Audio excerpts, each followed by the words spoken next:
세상을 바꾸는 정치 수다 팟캐스트 정치 알아야 바꾼다 124번째 방송 시작하겠습니다.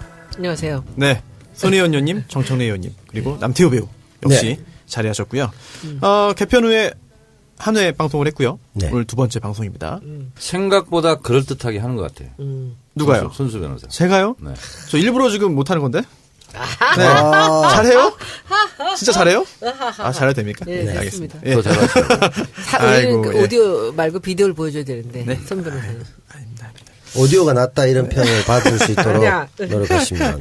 알겠습니다. 열심히 하겠습니다. 오늘은 예고했던 대로요. 정청래의 키워드 분석 FTA가 준비되어 있고요. 그 전에 원래 그 123회에서 하려다가 시간 부족으로 제가 잘 조절 못해서 여기로 넘어왔습니다.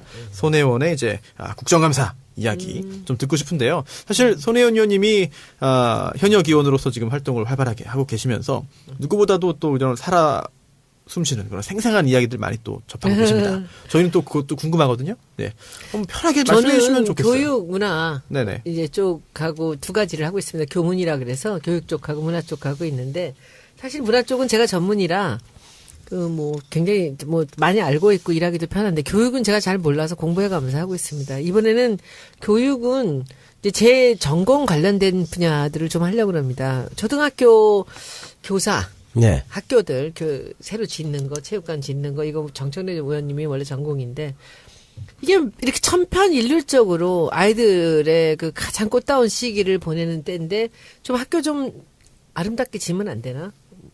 그래서 이거 이제 쭉 한번 알아보니까 네. 여기에 그 뭔가 건축업자들이나 이런 사람들이 이제 무슨 카르텔 같이 이렇게 좀 연결이 돼 있다는 거예요. 상급공사. 네, 그래서 얼마만큼 돈 이상을 쓰지 않고. 그러니까 애들한테 인문학을 가르치고 예체능을 어떻게 해주고 하는 거 이런 걸 다 떠나서 학교가 아름다우면요. 네. 그 자긍심이 말할 수도 없어요. 우리 그 압구정동에 가면 현대고등학교 있어요. 네. 거기 학부형 중에 한 분이 건축가였는데 거기 체육관을 하나를 지었는데 정말 멋져요. 그 아이들은 모든 학생들이 그 새로 생긴 학교인데도 불구하고 항상 그 고등학교 시절에 체육관이 자기들의 이제 어떤 정서적인 그 메카가 되는 거죠. 그래서 저는 그 요번에 초등학교들의 건축 문제를 좀 이제 파고들려고 그러고요. 그리고 거기서도 또 이제 운동장이 있잖아요. 학교는 옛날에 네. 다. 근데 요즘에 이제 다 체육관으로 많이 들어가는 추세고 운동장 거의 주차장화가 되거든요. 네.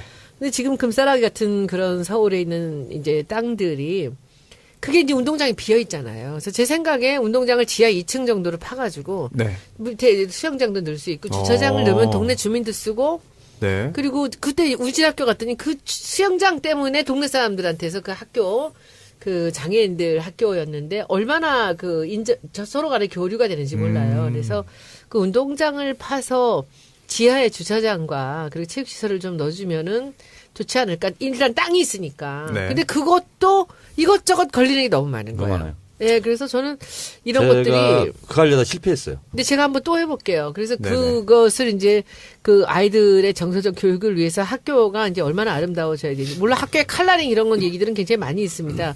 그것보단 조금 더 공간적으로 좋은 학교를 만들어주고 싶다 하는데 거기에 디자인이나 건축적인 요소는 굉장히 중요한 거라고 생각을 했고요. 두 번째는 오늘 아침에 제가 이제 그것 때문에 또 한번 이제 뚜껑이 열렸는데 이 당일리 발전소. 네. 이게 2004년도에 이창동 장관이 계실 때 여기를 그 발전 설비를 지하로 넣고 지중화를 하고 그다음에 거기를 공원으로 만든다라는 얘기가 아이디어가 나왔었어요. 창이 한국에 써 있죠.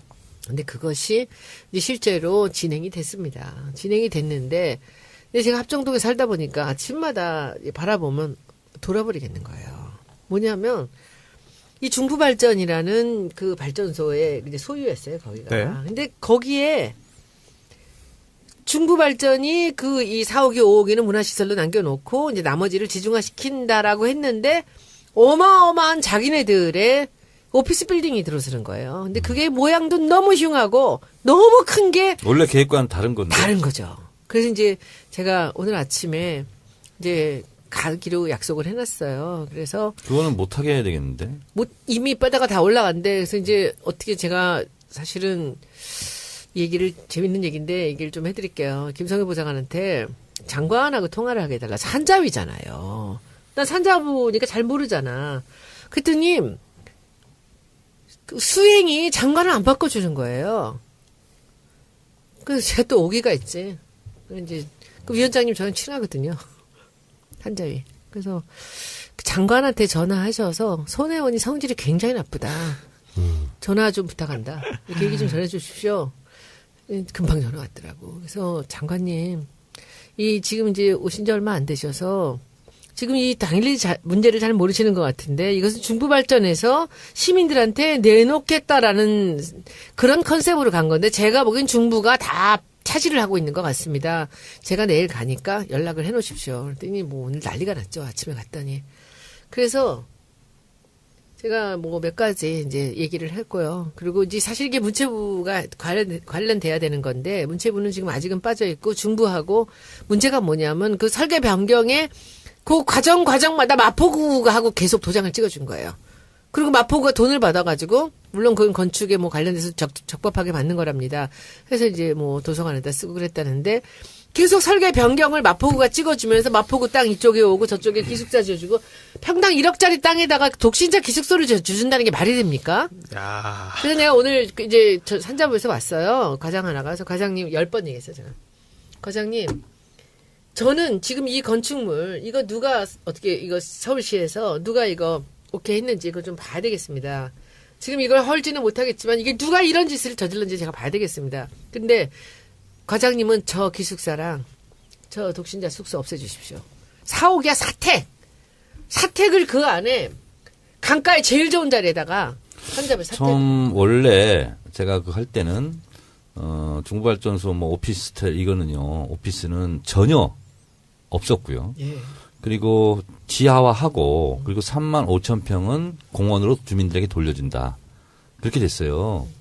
근데 그게 중간에 심각하게 지금. 심각하게 아무한테도 얘기를 안 하고 구청하고 지금 중부발전하고의 문제였던 거예요. 그래서 제가 오늘 산자부 부르고 이제 해서 제가 가만히 그냥 가지는 않을 겁니다. 그러니까 그래서 그것이 이번에 국감에서 이제 제가 문체부의 관리 소홀이나 이런 부분들을 이제 보려고 그러고요. 그리고 뭐 그런 것들입니다. 그리고 이제 저는 이번에 KBO 잡을 거고요. 네. 근데 시간이 참 짧습니다. 국감이라 봤자 뭐 네. 몇 번 없고요. 근데 그것들 안에서는 저는 뭐 최선을 다해서 할 거고 여러분들 관심 갖고 봐주시면 저는 이 좌고우면하지 않고 이게 국민들이 가장 아파하는 곳이나 이제 이런 쪽을 쳐들어가서 할 거니까 보시고 이번에 당일리는 아마 관심 있게 좀 보시면 이 누군가가 우리가 주시하고 있다라는 것을 이 사람들한테 알려주면 이렇게 맘대로 못할 거라고 생각합니다. KBO 관련해가지고 증인으로는 누구 채택됐어요? 지금 그 내부 고발자가 하나 있고요. 네. 그리고 그 직원, 양혜영이 있고, 직원. 예, 부장이 하나 있고, 그리고는 이제 그 KBO 총재가 있었는데 KBO 총재의 그 전방위적인 로비는 이루 말할 수도 없었고요. 근데 그 뭐 KBO 총재는 나와봤자 뭐 지난번 한번 그래요. 나왔죠. 그런데 작년인가요? 지금 이번에 양혜영이 채택이 됐는데 네. 저 아프리카에서 열리는 무슨 소프트볼 무슨 대회라나 뭐래나 거기를 간다고. 야구도 아니에요, 사실. 아주 따지고 부회장이 보면. 5명인데 그 중에 한 명으로 자기가 거길 나간다는 거예요. 아마 나가서는 무슨 뭐 또 풍토병 걸려서 며칠 더 있다가 이제 끝나면 들어오겠죠. 근데 댕기열? 너무 중요한 거는 그 시점이 플레이오프예요. 네. 그러니까. 말이 되냐고. 누가 봐도 이제 도피성의 의혹을 뭐 살 도피성이죠. 수밖에 없죠. 양혜영입니다, 여러분들. 네. 멀쩡하게 생긴 아주 그 야구계 적폐의 가장 중요한 사람입니다. 이 사람이 야구선 중에 마혜영이라고 있었죠. 이 사람이 있었죠, 예. 12월 달이 그분은 좋은 임기인데 분인데. 그때까지 지금 안 나가려고 그러고 있는데요. 그 전에 해임을 해야 돼요. 그래야지 잘못을 추궁하는 게 되지 않습니까? 임기를 왜 채워줍니까? 이 친구 임기 채우면 지금 더 큰 데로 지금 뛰려고 생각하고 있는 거고 다니면서는 그러고 다닌답니다. 자기가 뒤에서 문재인 대통령하고 자기가 그 줄이 있다. 뭐 이러고 다닌답니다. 이게 사고 다녀요, 야, 진짜. 그럼 우리도 이제 한국 시리즈도 봐야 되겠지만 그 이면에 KBO의 문제점도 살펴보는 뭐 그런 우리 시즌이 뭐 아주 돼야겠다. 뭐 엄청나게 많은 준비를 지금 하고 있습니다. 저는 한국 시리즈 이면에 예. KBO 비리 시리즈가 있었네. 그렇네요. 네. 그리고 그 전에 또 제가 큰 책임감을 느낍니다. 뭡니까? 야구 드라마 출연진으로서 한국 사과하세요. 야구에 대해서 제대로 네. 몰랐던 네. KBO 적폐에 대해서 상세히 몰랐던 점에서 아. 제가 사과하겠습니다. 저희 그 예. 박동희 기자가 나와서 이제 한참 이제 이야기를 한 바가 있습니다. 그래서 아. 지난 정치알바 한번 좀 쫙 들으시면은 네. 좀 정리가 좀 잘 될 것 같습니다.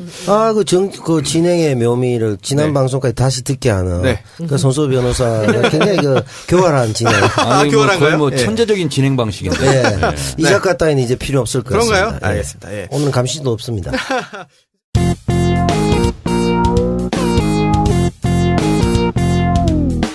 정청래 키워드 분석.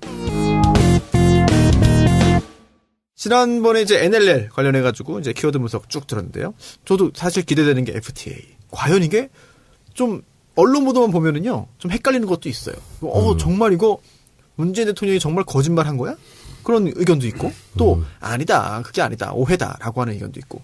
오늘 한번 속 시원하게 FTA 관련된 어떤 배경, 현재 일어나고 있는 논란 좀 알려주십시오. 정청래 키워드 분석. FTA. 저번 시간에 감동했습니다. 제가 어느 정도 알고는 있었지만 NLL의 역사부터 문제점. 명료하게 하죠. 거의 뭐 똑똑해. 아니 정 의원님은 메모도 없어요. 그러니까 없어. 안 봐. 아무것도 없어요. 제가 눈빛을 봤거든요. 있어 이러니까 자꾸 늘어진다니까 고발. 그래서 그래요? 혹시 뭐 앞에 이러면 안 되는구나. 프로포트나 이런 게 있나? 박 대통령처럼. 저 앞에 투명. 투명 유리가 안 보이는군요. 네네. 글씨가. 아니 근데 숨도 안 쉬고 숫자까지 다 맞추시는 거야. 그래서 깜짝 놀랐어요. FTA. 예. 프리 트레이드. 트레이드 어그리먼트. 어그리먼트. 예. 어그리먼트를 다른 말로 뭐라고 하죠? 보통 이게 주한 외교 사절 예. 아그레망. 아그레망. 예. 그게 어그리먼트랍니다. 네. 예, 그래서 맞네. 자유 협약. 무역 협정. 협정. 네. 노무현 대통령 시절에 한미 FTA를 맺어야 된다. 그 사실은 핵심 지지층으로부터는 상당히 이탈이 있었어요. 네. 마치 이라크 파병 문제처럼. 그러다가 옥신각신하다가 결국은 이명박 대통령 시절에 FTA 협정이 최종 타결이 됐습니다. FTA는 한마디로 말하면 한국과 미국이 서로 관세를 매기지 말고 네. 자유롭게 국내에서 물건을 사고 파는 것처럼 무역을 하자 하는 겁니다. 경제적 국경을 없애자. 경제적 국경을 없애자. 네. 이런 건데요. 그러면서 한미 FTA를 졸속적으로 처리했다 해서 저도 개인적으로 반대를 많이 했었습니다. 그리고 진보 진영에서 반대를 많이 했었는데 따지고 보면 한국에서는 자동차, 철강 부분에서 상당히 이익이 났고 그리고 우리가 지키려고 했던 농산물 500가지 그리고 네. 특히 쌀을 중심으로 한 15가지는 양호 상황에서 이제 빠졌었거든요. 네. 근데 이제 트럼프가 실제로 백인 우월주의도 내세워서 선거에서 이기긴 했지만 아메리카 퍼스트. 네. 퍼스트 아메리카인가? 아메리칸 퍼스트 네. 겁니다. 미국 우선주의. 예. 그래서 미국의 이익의 극대화. 그래서 러스벨트에 있었던 백인 저소득 백인층에게 어필을 해서 대통령이 당선되다 보니까 또 본인은 부동산 이런 사업가 출신이다 보니까 이익의 관점에서 모든 것을 지금 바라보고 있다. 그런 면에서 자동차가 실제로 한국 자동차가 미국의 판매율이 증가하면서 한미 무역 적자의 80에서 90%가 자동차 부분에 있다. 이것을 반드시 고쳐야 된다. 이렇게 주장하고 있어요. 그런데 우리는 한미 FTA가 되면서 미국 수입차도 한 4배 정도 늘었다고 합니다. 네. 그래서 사실은 이것이 자유시장 경제라는 게 뭐예요? 경쟁이잖아요. 시장 원리잖아요. 네. 그렇게 해서 우리 쪽에 유리하게 지금 작용했다면 그것이 자본주의 자유시장 경제 체제에서 자유로운 경쟁 질서에서 파생된 결과인데 트럼프 대통령이 이 꼴을 못 보는 거죠. 그래서 이런 거예요. 관세 철폐를 하나 가지게 한다면 우리는 안 먹일 테니까 너희는 먹여라. 뭐 이런 거 있잖아요. 네. 거꾸로 우리는 먹일 테니까 너희는 먹이지 마라. 뭐 이런 거. 웃기는 거예요. 이렇게 지금 하고 있는데 강론을 얘기하자면 너무 복잡하고 긴데 결과적으로 보면 자동차 철강 부분이 문제가 되는데 철강 부분에서 이것이 만약에 미국이 원하는 대로 다시 재협상이 돼서 체결이 된다면 1조 5천억 정도의 손실이 있다고 그럽니다. 그러니까 자동차 부분에서는 훨씬 더 큰 우리가 적자를 보겠죠. 그리고 또 미국에서 유리한 측면이 뭐냐면 지적 재산권 이런 거 들어보셨죠? 예. 예를 들면 이런 거예요. 10년 전 통계이긴 하지만 미키마우스 네. 상표 등록 있잖아요. 네. 이걸 가지고 미국에서 1년에서 10년 전에 벌어들였던 로열티가 5조 원입니다. 그러니까 이것을 100년으로 하자. 지금 60년이 이렇게 돼 있을 거예요. 네. 이런 부분에서는 미국이 상당히 앞서고 있어요. 그리고 서비스 분야, 특히 법률, 의료 이런 서비스 분야는 미국이 치고 들어왔을 때는 상당히 우리에게는 엄청난 타격이 손수 변호사에게 당장 있을 수 있어요. 그렇죠. 네. 그래서 리포트 전 주한 미 대사가 실제로 그때 국회에 와가지고 법률 노펌 같은 걸 만들면 네. 지분율 있잖아요. 그리고 네. 의결권 이것을 49%로 제한했거든요. 근데 그것을 풀어줘라. 다시 말해서 미국과 한국 로펌이 합작회사를 만들었을 때 미국 지분율은 49%가 최고예요. 이걸 51%까지도 가능하도록 만들면 실제로 그 로펌은 미국이 의결권을 행사하게 되겠죠. 그렇죠. 예를 들면 이런 것처럼 의료 분야, 금융 분야, 의료 서비스 분야 이 분야에서 지금 개방 압력을 넣고 있고 가장 저는 심각한 문제는 우리 농수산물 있잖아요. 네. 네. 미국이 엄청나게 헐값으로 그리고 또 양도 질도 좋은 것이 미국산이 들어오면 한국의 농촌 농수산물은 실제로 파괴되는 거죠. 네. 저는 그래서 한미 FTA 재협상도 문제지만 제일 어려운 것이 국내 협상이 제일 어렵습니다. 국내 협상이요? 피해를 보고 있는 분야들 네. 있잖아요. 주고받기를 해야 될 거 아니에요. 네. 우리가 그럼 자동차는 양보할 테니까 너네는 농수산물을 양보해. 예를 들어 이런 식에서 이익을 보는 쪽은 가만히 있지만 피해를 보는 쪽은 또 다 들고 일어나고 네. 난리가 날 거 아니에요. 네. 그래서 저는 문재인 정부 들어서서 어찌 보면 가장 어려운 숙제를 지금 만났다. 이렇게 저는 보고 있고요. 그리고 또 자유한국당에서 공격한 것 중에서 오늘 뉴스공장에서 국민의당 조배수 의원이 네. 실검 1위도 오르면서 항상 논란이 됐었는데 한미 정상회담을 할 때는 FTA에 대한 재협상에 대한 합의가 없었다. 이게 문재인 대통령의 정확한 워딩이거든요. 근데 왜 지금 와서 다시 FTA 재협상을 하느냐라고 공격하는 거예요. 비틀어 가지고. 그래서 그것은 부당한 공격이다. 이런 생각이 듭니다. 어찌됐든 이 자유무역 협정이라는 것이 이 WTO 체제와 양 날개로 지금 세계 무역 질서를 재편하고 있는데 어떤 협정이든 간에 만족스러운 협정은 없습니다. 네. 그리고 이명박 정부 때 체결된 FTA도 굉장한 진통이 있었고 네.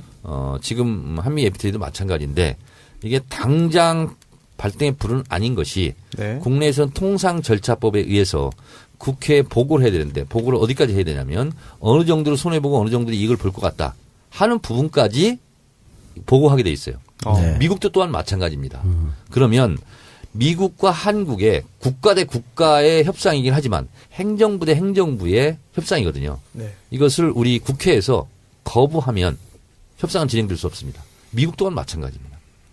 그래서 이 부분은 협상을 개시하자라고까지 인준을 받는데도 서너 달이 걸리는 내용이고 더 걸릴 수도 있어요. 야, 서너 달 만에 나와도 빨리 받은 것 같은데요, 제 생각에는. 그렇습니다. 야. 그래서 어쩌면 이것이 트럼프 대통령 임기 끝날 때까지 해결이 안 될 수도 있다. 그러면 이게 실제로 FTA를 개정해가지고 뭐 경제적인 그런 변동이 일어나는 것보다는 정치적인 그런 그 그렇습니다. 활용으로 끝일 그래서 이제 수 있겠네요. 농구로 보면 속공보다는 지공으로 가는 것이 좋고 네.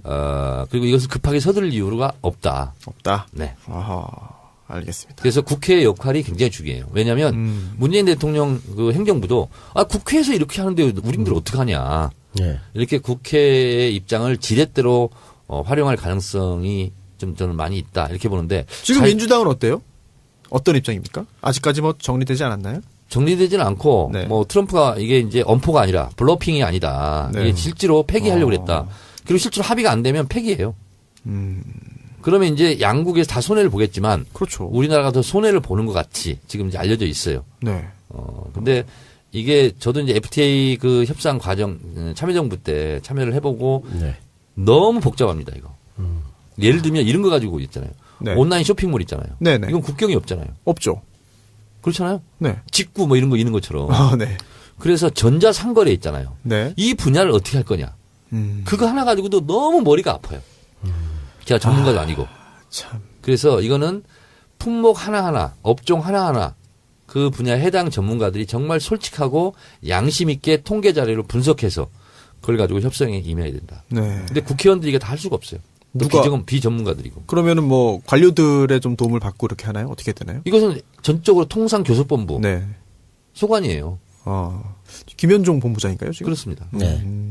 이게 예전에 할 때도 문제가 많았지만 그때도 제가 기억하기로 쌀과 영화 뭐 이렇게 해서 집회도 하고 최민식 씨가 스크린 사회로 쿼터. 스크린 쿼터 문제가 있었고 또 농산물이 피해를 보니까 대표적으로 쌀. 근데 그때 이제 상대적으로 우리가 이득을 본다고 했던 건 뭐 예를 들면 자동차나 반도체나 뭐 이런 거 아닙니까? 예. 따져보면. 그러면 단순하게 계산하면 농민들이나 문화인들이 좀 희생당하는데 국가 전체 이익으로 봤을 때 삼성현대가 이득을 보는데 그게 문제는 뭐 낙수 효과가 있었다든가 아니면 이 부분이 손실 부분에 대한 뭐 보전 효과가 있었더라면 국가 전체의 국익을 생각해서 야 조금 조정하고 조금 일정 부분 손해 볼 수밖에 없는데 이해가 필요하다라는 게 동의가 좀 됐을 수도 있는데 그게 전혀 효과가 없이 한쪽만 일방적인 피해를 봤기 때문에 강력한 반대가 있었잖아요. 지금도 사실은 그런 면에서 어떻게 하면 이게 전체 국익을 위한 뭐 예를 들어 협상을 한다고 하더라도 과연 계층 간에 뭐 사회통합에 저해된다든지 아니면은 한쪽으로만 부가 몰린다든지 이런 문제를 해결할 수 있는 방안이 좀 있어야만 그나마 재협상한다고 그게 불가능한 거죠. 설득력이 있는데 그게 없으니까 이번에 그 특사로 미국 갔던 예원들 얘기를 들어보면 정말 막무가내래요. 저쪽 막무가내 나오지만 트럼프가 마치 아주 그러니까 한다 진짜 하더라도. 이 무슨 싸구려 야바이꾼 같이 이것을 몰아가는 거예요. 미치광이 전략을 쓰고 있잖아요. 네. 트럼프의 큰형님이 MB가 아닐까요? 근데 제대로 진짜 배우고 이게 장사꾼 같은 그런 개념으로 지금 이것을 지금 이 시점에 이렇게 하고 있는데 저는 오늘 참 중요한 거 기사를 하나 봤는데 뭐예요? 그 한강 소설가 네, 그랬죠. 한강이 예. 오늘 이제 쓴 글을 보면은 워싱턴 포스트에 저는 뉴욕타임즈예요. 뉴욕타임즈 중요한데. 영어에 약하시네요. 저는 네. 정말 영어에 오늘 약한 거 관계없지. 제가 WP하고 이게 이제 너무 중요한 게 이게 소설가로 이 문학을 하는 작가가 썼던 그 글들이 너무 아름답고요. 난 너무 감동했어요. 저는 아침부터. 그래서 이 미국이 전쟁을 언급할 때 한국인은 몸서리친다. 뭐 이런 얘기들. 네. 그리고 한국인들의 내면에는 전쟁에 대한 아주 큰 트라우마가 있다. 이런 것들. 한국 전쟁이 이웃 강대국들이 저지른 그 대리전이었다라는 거. 그리고는 이제 이 평화가 아닌 어떤 해결책도 한국인들에게는 의미가 없다는 얘기. 그리고 이 또 다른 대리전은 절대로 원하지 않는 사람들.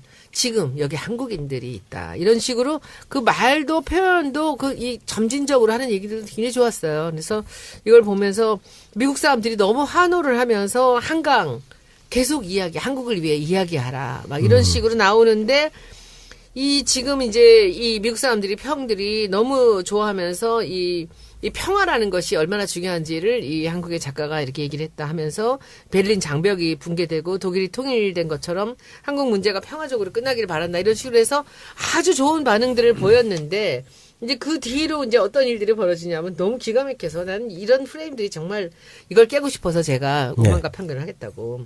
어떤 놈들이 말이에요. 댓글에다가 뭐라고 담았냐면 이 얘기들을 뭐라냐면은 그래. 적화 통일하자는 얘기냐 평화롭게 뭐 이런 식으로 나오는 거야. 뭐야 이게. 막 던지는 거죠. 뭐. 네, 그러니까 이게 이 국제적으로 네가 좀 뜨니까 기고만장해졌구나 막 이런 식으로 나오는데 참. 저는 이 한강의 글이 아주 감동적이었고 그리고 이걸 보면서 저는 어떤 생각을 했냐면은 이 문화의 앞선 자들이 할 수 있는 외교보다 더 훌륭한 일들 할 수 있다는 거예요. 네. 그러니까 그런 문화를 살리지 그렇죠. 못하는 정책 이런 게 아쉬운 거죠. 그걸 하시라고 지금 의논하신 거 아닙니까? 그러니까 맨부크 상을 받으면서 유명해졌고 이 사람의 목소리가 기고를 한 글에서 이 사람의 목소리가 뉴욕타임즈에 가장 많이 클릭이 된 글이 됐고요. 그래서 굉장히 오늘 아주 좋은 얘기였고 미국인들이 너무나 큰 반응을 보이고 있는 거예요. 이런 젊은 작가가 이런 이야기를 하고 있다라는 것. 그리고 또 이 평화라는 단어에 또 미국 사람들이 또 굉장히 좋아하지 않습니까? 네. 사실은. 그래서 그렇게 감동이 잔잔하게 이어지면서 이게 펼쳐지고 있는 사이에 지금 국내에서는 김대중 대통령의 노벨상을 취소시키려고 뒤에 공작을 했던 인간들 같은 것들이 그래 평화롭게 적화통일하자는 얘기냐 이런 소리를 하는 거예요. 좀 더 제가 얘기를 하자면 네네. 아까 우리 남배우 얘기하셨죠. 국내 협상이 더 어렵다 하는 것이 네. 손해를 보는 쪽이 있고 이익을 보는 쪽이 있다면 국가 전체 차원에서 이길 수 있다. 네. 말은 언론적으로 맞아요. 업종별로요. 업종별로. 네. 그러나 예를 들면 자동차를 많이 팔아서 네. 현대자동차가 몇 조를 남겼다고 해서 농민들한테 무슨 혜택이 돌아가요? 그렇죠. 강제로 달라고 할 수는 없죠. 그렇죠. 예. 정책적으로 뭐 하든가. 그렇습니다. 그래서 아니죠. 이거는 합의될 수 없는 아니에요. 그래서 저는 걱정이 좀 많이 되고 어쨌든 트럼프가 지금 막무가내로 막 나오지 않습니까? 네. 그래서 저는 이럴 수 있을 것 같아요. 국익에 대해서는 미국은 공화당이든 민주당이든 똑같아요. 사실. 똑같죠. 예. 네, 차별성이 없습니다. 네. 근데 이런 데서 규전이 또 오고는 있더라고요. 트럼프 대통령의 막역한 친구인 상원의 외교위원장이라고 있어요. 네. 그 사람이 트럼프를 이렇게 공격했어요. 백악관이 성인 보호소 같다. 아. 굉장히 모욕적인 언어랍니다. 미국으로서는. 그러니까 뭐냐면 너 병 걸렸냐? 그래서 백악관에서 지금 너 보호하고 있냐? 그러니까 병 걸렸냐는 박근혜 전 대통령의 표현 아니었습니까 예전에? 하여튼 그런 식이래요. 그래서 트럼프의 폭주를 어쨌든 미국 의회에서 뭐 FTA 가지고 그럴 일은 없겠지만 어쨌든 이 전쟁놀이 이거는 좀 중단해야 되지 않을까 이런 생각이 들고 지미 카터 대통령이 그 94년도에 네. 방북했지 않습니까? 네. 특사로. 그래서 그때 북핵 위기 뭐 한반도 이 전쟁 위험을 좀 막았던데 공헌을 세웠는데 지미 카터 대통령이 또 그걸 나섰어요. 하겠다고 자청. 근데 트럼프가 허용할 것 같지는 않아요. 아 그래요? 네. 트럼프가 안 받겠죠, 그 패를. 아니 그럼 트럼프의 목적은 뭡니까? 트럼프의 목적은 슈퍼히어로가 되는 거죠. 아, 이렇게 긴장을 끝까지 올렸다가 그 해결사도 자기가 하는 걸로. 내가 풀겠다. 그렇죠. 그 전에 문제가 터지면 어떻게 하려고 그러죠? 문제가 터지지는 않아요. 전쟁이 그래요? 일어나고 이제 그럴 가능성은 없는데 네. 어쨌든 트럼프는 한반도의 전쟁보다는 한반도의 긴장이 필요한 거예요. 그러면서 무기 막 팔아먹고 그걸 사드도 그랬고. 이 여러 가지 국면에서 그냥 예. FTA 예. 다시 몰아붙이고 장사꾼이라니까. 그렇게 되는 모기는 거예요. 모기대로 싸구려. 팔고. 완전히 지금 뭐 싸구려. 성공격서예요. 네. 야바 위꾼 같은 장사꾼이야. 완전 사기치면서. 그러니까 뭐 그런 면에서 보면 그 긴장이나 이런 것을 무기로 자기의 어떤 그 이익을 관찰하는. 긴장을 무기로 무기를 팔아먹는 거죠. 네. 그런 경우는 어떤 면에서 보면 트럼프나 김정은이나 뭐 쌍쌍아 같은 그런 느낌을 주는. 그러면은 문재인 대통령은 어떻게 해야 됩니까?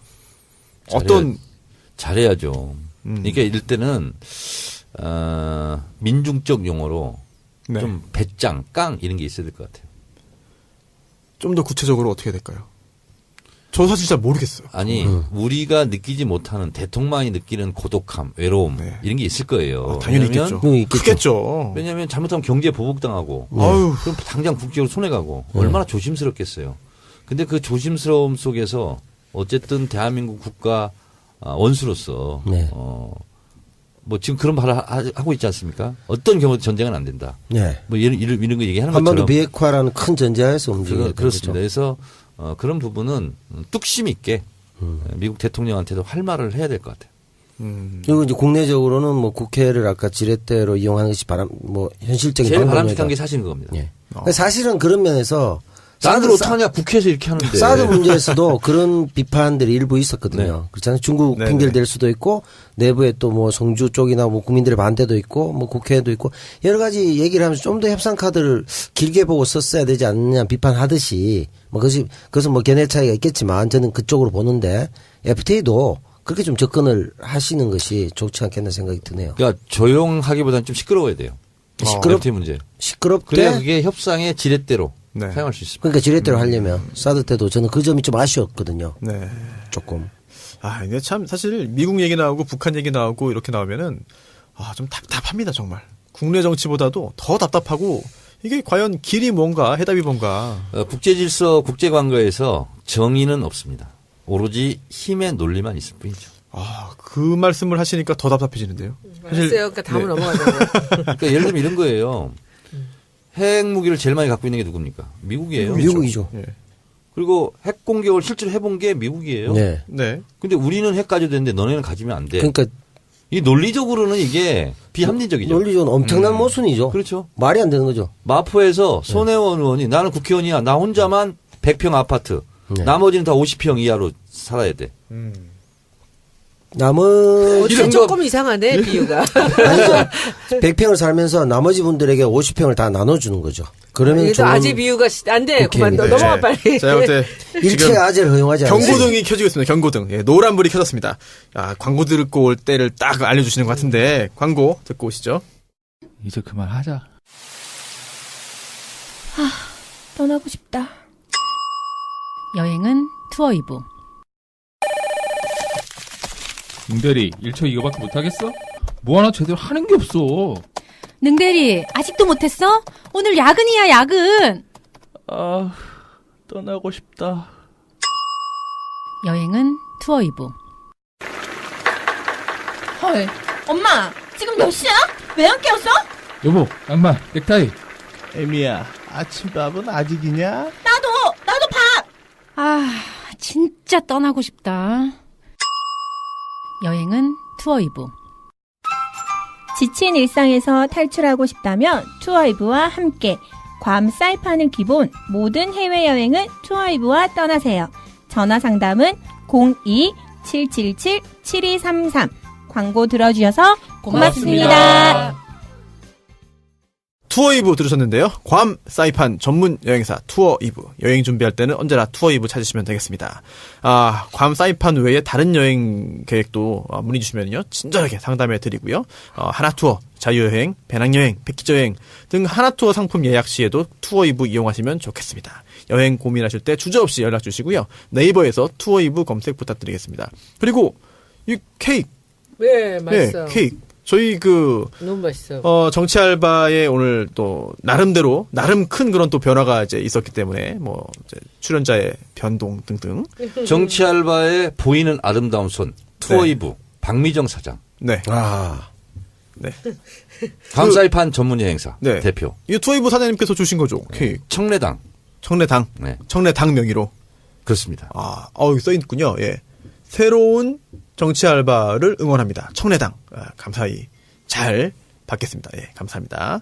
네, 그리고 두 번째 광고. 한국공연예술교육자협회. 이건 제가 하겠습니다.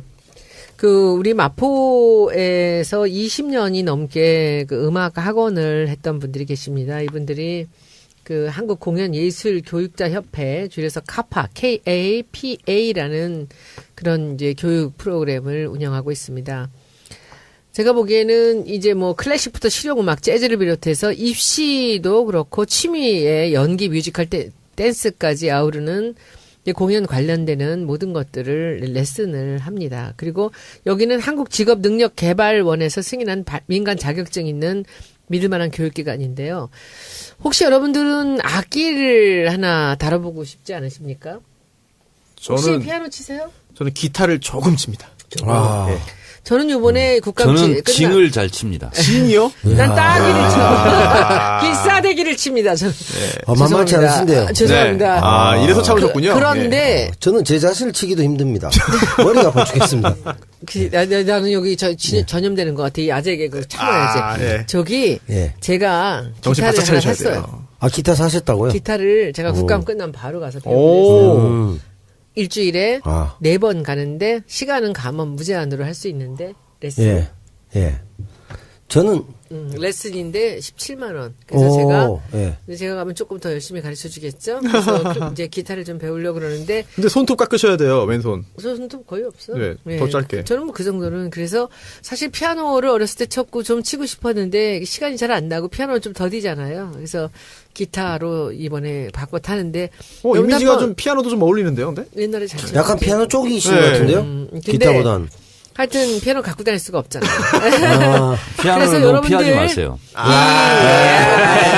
B입니다, 이건. 풀렸어, 보이 풀렸어. 이제 예술 강사 교육도 하고 있습니다. 그래서 예술 강사 찾으시는 분도 연락 주시면 좋고요. 그리고 이 자제분들 음악이나 연기 전공을 이제 조기 교육 시키고 싶은 분들도 연락 오시면은 아주 친절하게 자문을 해드립니다. 그리고 이 아주 좋은 선생님들이 많이 있는 이제 그런 곳입니다. 언제든지 연락 주십시오. 이 아현동으로 이제 교통이 더 좋은 데로 이전을 해서요. 세련된 연습실을 갖고 있습니다. 개인 연습실, 그리고 합주실, 그리고 무슨 공연 연습 같은 것도 할 수 있는 그런 공연 렌탈도 가능합니다. 이 마포 경찰서 건너편 아현동 421-14번인데 전화번호는 02-7115-6115 6115번으로 연락 주시고요. 그리고 홈페이지도 카파 KAPA2016.co.kr입니다. 다음 주에 이제 홈페이지 오픈하니까 여러분들 한번 참고를 보시고요. 그리고 이 네이버에서는 한국공연예술교육자협회로 검색하시면 그동안의 활동 보실 수 있습니다. 이 정치 알바 듣고 연락하셨다고 하면은 렌탈비 20% 할인해 줍니다. 오, 예. 저는 사실 악기를 좀 배우고 싶은 분, 그리고 춤을, 방송 댄스 같은 거 하고 싶은 분 안 계세요? 방송 댄스. 저의 로망이라니까요, 춤이. 그거. 그리고 그거 한번 배워보세요. 그리고 이분들이 여기 원장님이 피아노 이제 전공자신데 그 피아노를 전혀 안 쳐봤던 사람들도 여자친구, 애인이 생겨서 고백을 할 때 하면 3개월만 하시면 일단 그 노래 한 곡. 월광 소나타를 연주할 수 있게 해주셨습니다. 뭐 올강까지 있습니까? 그냥 그 결혼해줘 딴딴딴딴. 아, 바로 그냥 하는 건가요? 도 파파파 이것만 하면 안 됩니까? 그거는 고백할 때 하는 거 아니지. 아 고백할 때 먼저 하면 그 잡혀가겠다 그죠? 그래서 누구처럼 혼이시고 먼저 했던 거. 이게 그러니까 어디서 배우면 좋을까라는 고민을 좀 했었는데 사실 제가 국회의원 아니라면 이 춤을 좀 추고 싶은데 네. 그건 좀 어렵고 일단 기타는 국회의원이 제가 춤을 추는 그런 세상 좀. 아 아니, 왜요? 가뜩이나 장관이- 사드 댄스 네. 제가요 피아노를 딱 한 곡 정도 칠 수 있습니다. 뭐 학교종 아니고요. 도미파파솔솔미솔파미파레미 다정한 곳은 즐거운 나이죠. 즐거운 나이지만. 이거 개음을 다 외웠어. 그래서 이거 하나 쳐. 근데 있잖아 정 의원님 서울에 있는 애들은 모든 음악책을 다 개음으로 외워 시골에서는 하나만 가르치나 우리는 봐 하나 그거 다 외웠어 나.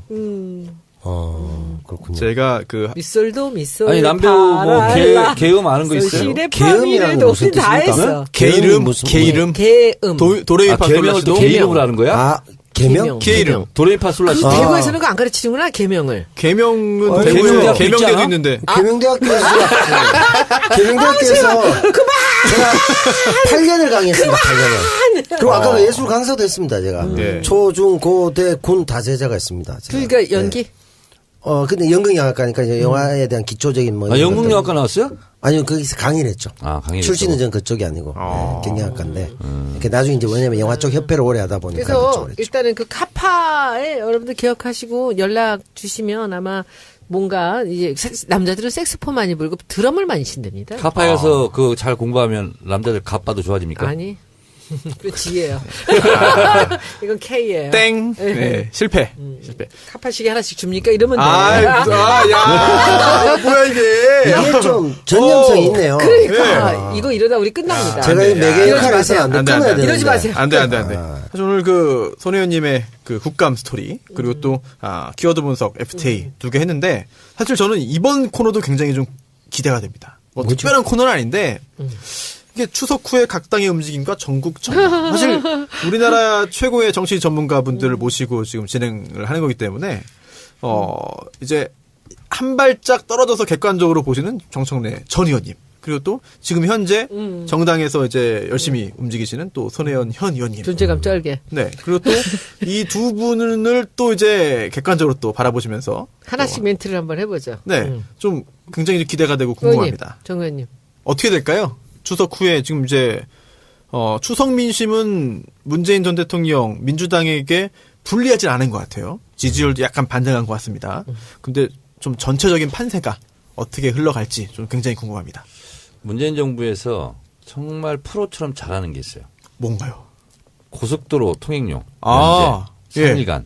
이거는 돈이 이렇게 많이 들어가는 게 아니거든요, 예산이. 근데 네. 이것은 전 국민을 만족시키는 거거든요. 맞습니다. 그래서 이런 걸 굉장히 잘하고 있다. 깨알 같은 이런 섬세함.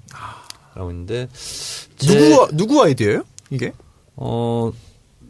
문재인 대통령의 아이디어는 아니실 것 같기도 하고. 왜요? 뭐 누가 얘기를 했겠죠. 아마 어. 대선 때 이런 거 저런 거 다 아마 그 참 감사한 거지. 아니, 공약하고 좋았어요. 했을 때. 진짜 네. 좋았어요. 네, 좋았죠. 네, 좋았어요. 아니 그리고 실제로 명절 때는 명절 고속도로가 기분인데. 아니고 저속도로잖아. 아, 그럼요. 예. 고속도로 통행료 받을 좀 뻘쭘하지. 아, 그렇게도 해석이 되는군요. 그럼요. 그렇죠. 기름값이 더 드는데. 그래서 거기다 또 고속도로가 받는다. 아니라 저속도로잖아. 제 고향 인천과 서울을 잇는 우리나라 최초의 고속도로, 경인고속도로 있습니다. 원래는 고속도로인데 저속도로니까 네. 돈을 돌려줘요. 그럼에도 불구하고 고속도로 네. 이용해줘서 감사하다고 그렇죠. 몇천 원씩 줘야지. 네, 만원 사례 이런 거 줘야지. 아니, 그 그렇지. 경인고속도로는 이제 아예 없애자라고 하는 논의가 계속 있었는데 아직도 안 되고 있거든요. 네. 너무 느리니까 고속도로가 아니니까 사실상.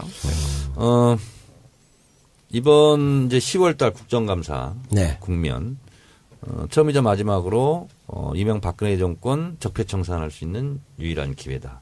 내년부터는 문재인 정부에 대한 국정감사가 이제 시작될 것이기 때문에 적폐청산과 또 신적폐청산 뭐 이런 걸로만 맞붙을 것 같고 그리고 11월 달엔 또 예산 국회예요. 그래서 어떻게 보면 정기국회, 예산국회 12월 2일까지는 정부 여당이 을의 위치입니다. 야당들이 기세가 가장 최고적으로 오는 게 국정감사 기간 그리고 예산국회이거든요. 저는 이거는 뭐 그냥 넘어갈 수 있다고 봐요. 그런데 그 이유가 문제입니다. 6월 13일 날 국민투표에 붙인다고 그랬어요. 개헌. 예. 그러면 이거를 언제 개헌을 제안해야 되냐면 2월 24일이 마지노선입니다. 왜냐하면 110일이 필요해요. 합의해서 제안했다. 네. 20일 이상 공고해야 되죠. 네. 그다음에 60일 이내에 국회에서 의결해야 되죠. 그리고 30일 이내에 국민투표 붙여야 되거든요. 110일이 필요하거든요. 그게 이제 2월 24일이 마지노선인데 2월 16일이 추석이에요. 그럼 그 이전에 해야 되잖아요. 그러면 설이겠죠. 11월까지 설이에요. 11월까지 최대한 해서 예산까지 다 끝난다 그러면 12월, 1월, 2월 석 달도 못 남아요. 개헌에 대한. 예. 근데 석 달 만에 개헌이 합의가 되겠습니까? 안 된다고 봐야죠. 뭐 당 안에서도 합의가 되기 힘들 텐데 전체적으로 어렵습니다. 그래서 근데 문재인 대통령은 계속 개헌안을 국민투표를 지방선거 때 붙이겠다. 예. 그래서 저는 이번 정기국회가 끝나면 곧바로 개헌 국면으로 빠져들어갈 가능성이 상당히 높다. 그러면 많은 이슈가 개헌으로 집중될 가능성이 대단히 높다.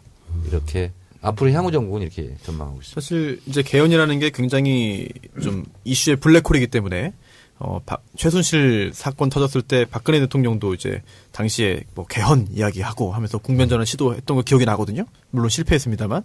그런데 지금 상황에서 이제 뭐 적폐청산이라든지 뭐 과거 정권의 국정원들의 어떤 그 만행이라든지 이런 게 하나둘 드러나는 상황에서 혹시라도 이제 그 개헌 이슈가 그런 것을 다 잠재워버리지 않겠느냐. 그런 우려도 조금 됩니다. 지방선거가 굉장히 중요한데요. 개헌이 하나 이슈가 될 것 같고, 지방선거 직전에 5월 달쯤에 박근혜 전 대통령 2심 선고가 날 가능성이 많죠. 네. 그러면 다시 한번 상기하자 박근혜 국정농단 이렇게 될 수 있죠. 그래서 지방선거는 야당에게 이제 불리하게 갈 수밖에 없는 상황이긴 해요. 그런데 개헌이 만약에 국민투표에 붙여지게 되면 모든 정책 이슈, 정치 이슈를 다 빨아들여서 개헌 투표를 간다는 것은 찬성이죠. 거의 100% 찬성이 가죠. 네. 그러면 민주당이 굉장히 유리하게 되겠죠. 개헌을 찬성해놓고 야당을 찍지는 않거든요. 네. 근데 홍준표 대표가 미리 그래서 지방선거 때 개헌 국민투표는 반대한다. 분리해야 된다. 휩쓸려 간다. 이렇게 지금 미리 약을 치고 있죠. 당연히 뭐 그렇게 뭐 이야기를 할 것 같습니다. 일단 그 리얼미터 여론조사 수치부터 한번 짚고 또 이야기 이어갈까요? 네. 추석 연휴 동안에 특별 조사를 했습니다. 그랬더니 문재인 대통령의 국정수행 평가에서 긍정적인 평가가 69.5%, 부정이 25.6%인데 이게 9월 첫째 주부터 70%대가 이제 무너지고 60% 후반대였는데 이제 반등을 하고 있습니다. 그래서 70%대 회복이 멀지 않은 것 같다라는 평가를 받고 있고요. 또 정장 지지도를 보면은 민주당이 50% 약간 미쳤는데 이제 회복했습니다. 51.1%로 압도적인 1위인데 자유한국당이 20%입니다. 야금야금 올라와가지고 조금씩 회복을 하는 것 같아요. 바른정당, 국민의당, 정의당은 5% 내외에서 엎치락뒤치락 하고 있는데 어떻게 보시나요? 앞으로도 이게 자유한국당 지지율이 조금씩 올라가고 나머지 그 다른 야당의 지지율, 뭐 국민의당, 바른정당이 좀 지지부진하면은 정계 개편 가능성은 어떻습니까? 바른정당이 지금 상태로 유지되기는 상당히 어려울 것 같습니다. 그리고 지방선거 이전에 분열할 가능성은 대단히 높아요. 그래서 이게 이제 자유한국당이 보수 진영의 구심력으로 작용할 가능성이 대단히 높다 이렇게 보고 있고요. 국민의당 같은 경우도 당장 이제 지방선거를 닥치면 후보 구하기가 어려울 거예요. 국민의당 특히 호남에서. 그리고 현직 국민의당 소속 뭐 자치단체장이든 뭐 지방 의원이든 간에 국민의당 공천받고 나가면 무조건 떨어지는 거라면 차라리 무소속으로 나가자. 그래서 국민의당과 바른정당은 지방선거를 앞두고 마치 시한폭탄처럼 상당히 위기가 닥치고 있다. 이렇게 보시면 되겠습니다. 유승민 이제 의원이 대표 출마를 선언했고 실제로 11월이죠. 전당대회 열리면은 그거는 이제 무너지는 뚝을 손으로 한번 막아보려고 하는 심산이죠. 본인이 그런가요? 직접 나서서 저는 유승민 의원이 대표 전당대회에 출마한다는 소식을 듣고 바른정당이 내부적으로 상당히 심각하구나. 그걸 직감적으로 느꼈습니다. 그렇지 보면 그럼 이혜훈 의원의 그 사건이 결국은 정계 개편을 정말 촉발시키는 영향도 있겠네요. 그런 작용도 하겠네요. 이혜훈 사건은 그다지 중요한 건 아니에요. 그럼 왜냐하면 어차피 이렇게 될 거예요. 지방선거 앞두고. 필연적 우연 정도 그건 그렇습니다. 예. 민주당 의원들은 어떻게 보고 있나요? 뭐 야권 정계 개편이 일어날 것이다. 뭐 그런 생각을 많이 하나요? 이 정청래 의원님의 그 효과로 인해서 네. 민주당 의원들은 참으로 조용합니다. 정청래 효과로? 아, 그래요? 정청래 이펙트가 있습니까? 예. 그러니까는 뭐 나서면 죽는다. 네. 그러니까 더 심한 것 같아요 이번 20대가. 아니, 안 좋은 거 아니에요? 복지부동인데 그러면? 쏙 나쁜 좋은 거죠. 경우는 아닌 것 같은데. 나쁜 거지. 네. 아니 정치인이 그래도 그러니까. 자신 있게 이야기를 네. 하고 국민들의 그런 그 평가를 평가를 받고. 계속해가지고 선거뿐 아니라 근데 중간에도 받아야 되는 거 아닙니까? 정청래 날라가고 네. 또 누가 그랬죠? 서영교 나중에 징계받고 예. 이게 지금 보면 목소리를 내던 사람들이 다 사라졌어요. 다 잘렸어요. 그러니까 지금 여기 뭐 특히나 초선이나 뭐 이런 사람들은 들어와서 좋지 않은 걸 배우는 거죠. 예, 국회가 이래서는 안 되는데 국회의원이 그리고 그 당에서 우리 당에서 지금 같은데 물론 뭐 활동을 많이 하는 사람들도 있는가 하면 이게 어떤 의견을 이게 뭐 필요할 때 소신 있게 나서서 의견을 내고 그것을 모으고 하는 그런 일들이 별로 없는 것 같습니다. 그러니까 뭐 저는 뭐 조금 실망스러워요. 그래서 제가 생각에 그냥 나는 내 식으로 그냥 살자라고 저는 그렇게 정한 지가 꽤 오래됐고요. 그리고 내 지역구가 있고 여기서 지켜야 될 가치들이 있고 그렇기 때문에 저는 그렇게 있는 거지. 근데 실제로 우리 당에서는 소리를 내는 사람이 뭐 당대표밖에 없는 것 같아요. 또 하나 궁금한 게 있습니다. 국민의당 이제 박지원 난 전 박지원 대표. 의원 얘기하고 싶었어요. 예. 아니, 난 도대체 이분이 이렇게 지금 트윗이나 페이스북 하는 걸 보면은 그 순진한 어린 아이 같다는 생각을 제가 들어요. 이분이 하는 거는 뭐든지 다 이렇게 우리가 예측을 할 수가 있잖아요. 그러니까 어느 순간에 이분이 예측 전문가 계십니다. 어느 순간부터 이분이 우리 당에 좋은 시선을 보내기 시작하고 있어요. 살고 싶다는 뜻 아닐까요? 아니야. 그렇게 길게 뭐 살다 죽는다는 것보다는 그러더니 오늘 딱 발표했잖아요. 전남지사 나온다고. 네. 근데 이제 여기서 하나 질문이 전남지사를 탈당을 해서 무소속으로 나올까? 우리 당으로도 들어올까? 국민의당으로 나가죠. 그렇죠. 국민의당으로 일단 나가요. 그럴까요? 네, 국민의당으로 그래서 나가요. 될까요? 그래야 이렇게 본인은 계산할 겁니다. 자기 명분이 있어서. 앞으로 문재인 대통령 칭찬을 많이 할 겁니다. 지금 벌써 하고 있잖아요. 네. 왜냐? 벌써 엄청 해. 국민의당이지만 좀 본인의 이름, 네. 본인의 박지원 브랜드로 국민의당의 지지율 낮은 거를 극복할 수 있다. 예. 나는 개인기로 당선될 수 있겠다. 이렇게 본인은 아마 확신을 할 수도 있어요.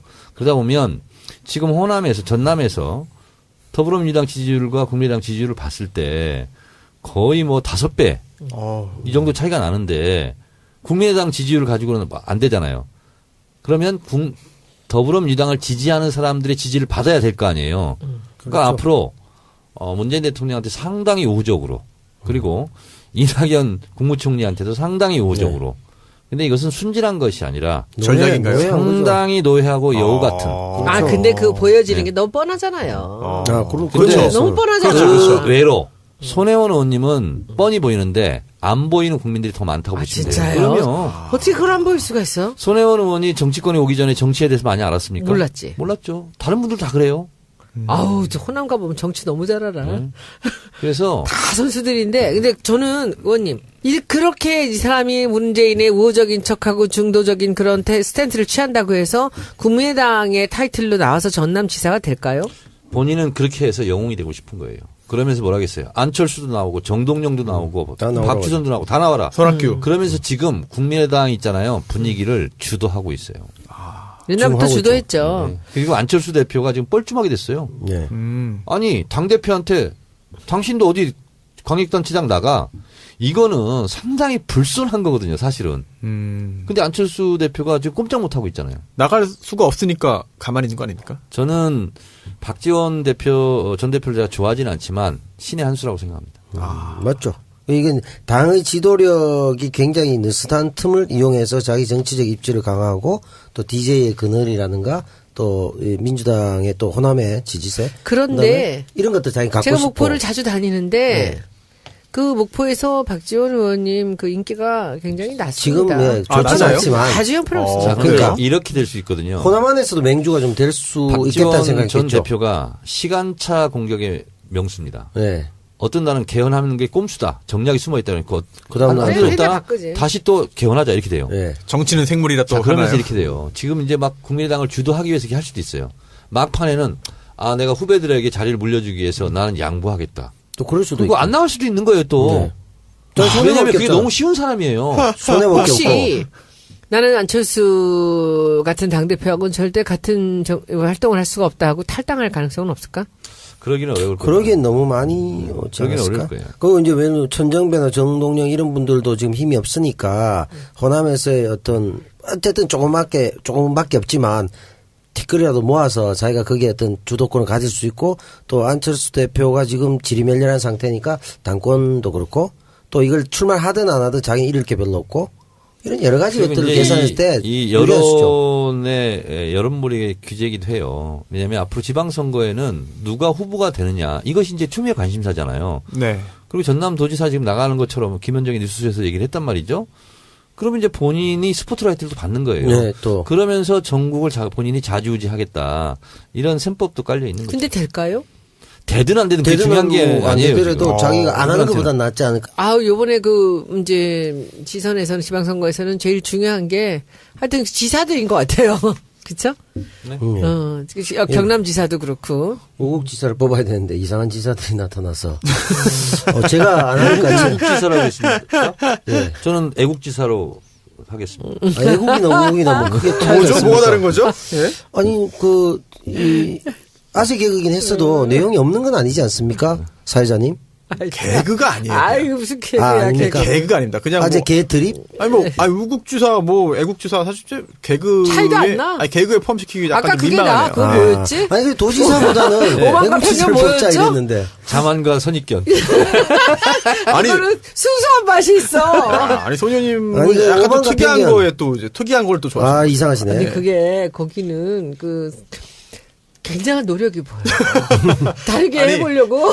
그 말씀 너무 하시기 웃겼어. 전에 한참 동안을 고뇌하시더라고. 예, 생각만 하셨어요. 생각만. 타이밍도 노린 거예요. 타이밍도 계속 네, 생각하고 뭐, 있다가. 고뇌하신 딱 처음 봤어요. 예. 하여튼 인정. 노력 점수 8점 드리겠습니다. 네. 오만과 편견도 잘 되시길 저는 기원하겠습니다. 네. 아, 잘 될 것 왜냐면- 같으세요? 그거보다는 없고? 사실 제가 응원하는 결정적인 이유 중에 한 가지는 그간의 모든 유료화로 인한 악플이 쏠렸던 수다맨들의 악플을 좀 가져가셨으면 소박한 바람 뭐 이런 게 좀 가져가시진 않을 것 같아요. 나눠 드실 수 예. 있는. 그냥 새로 발생하는 거야? 추가.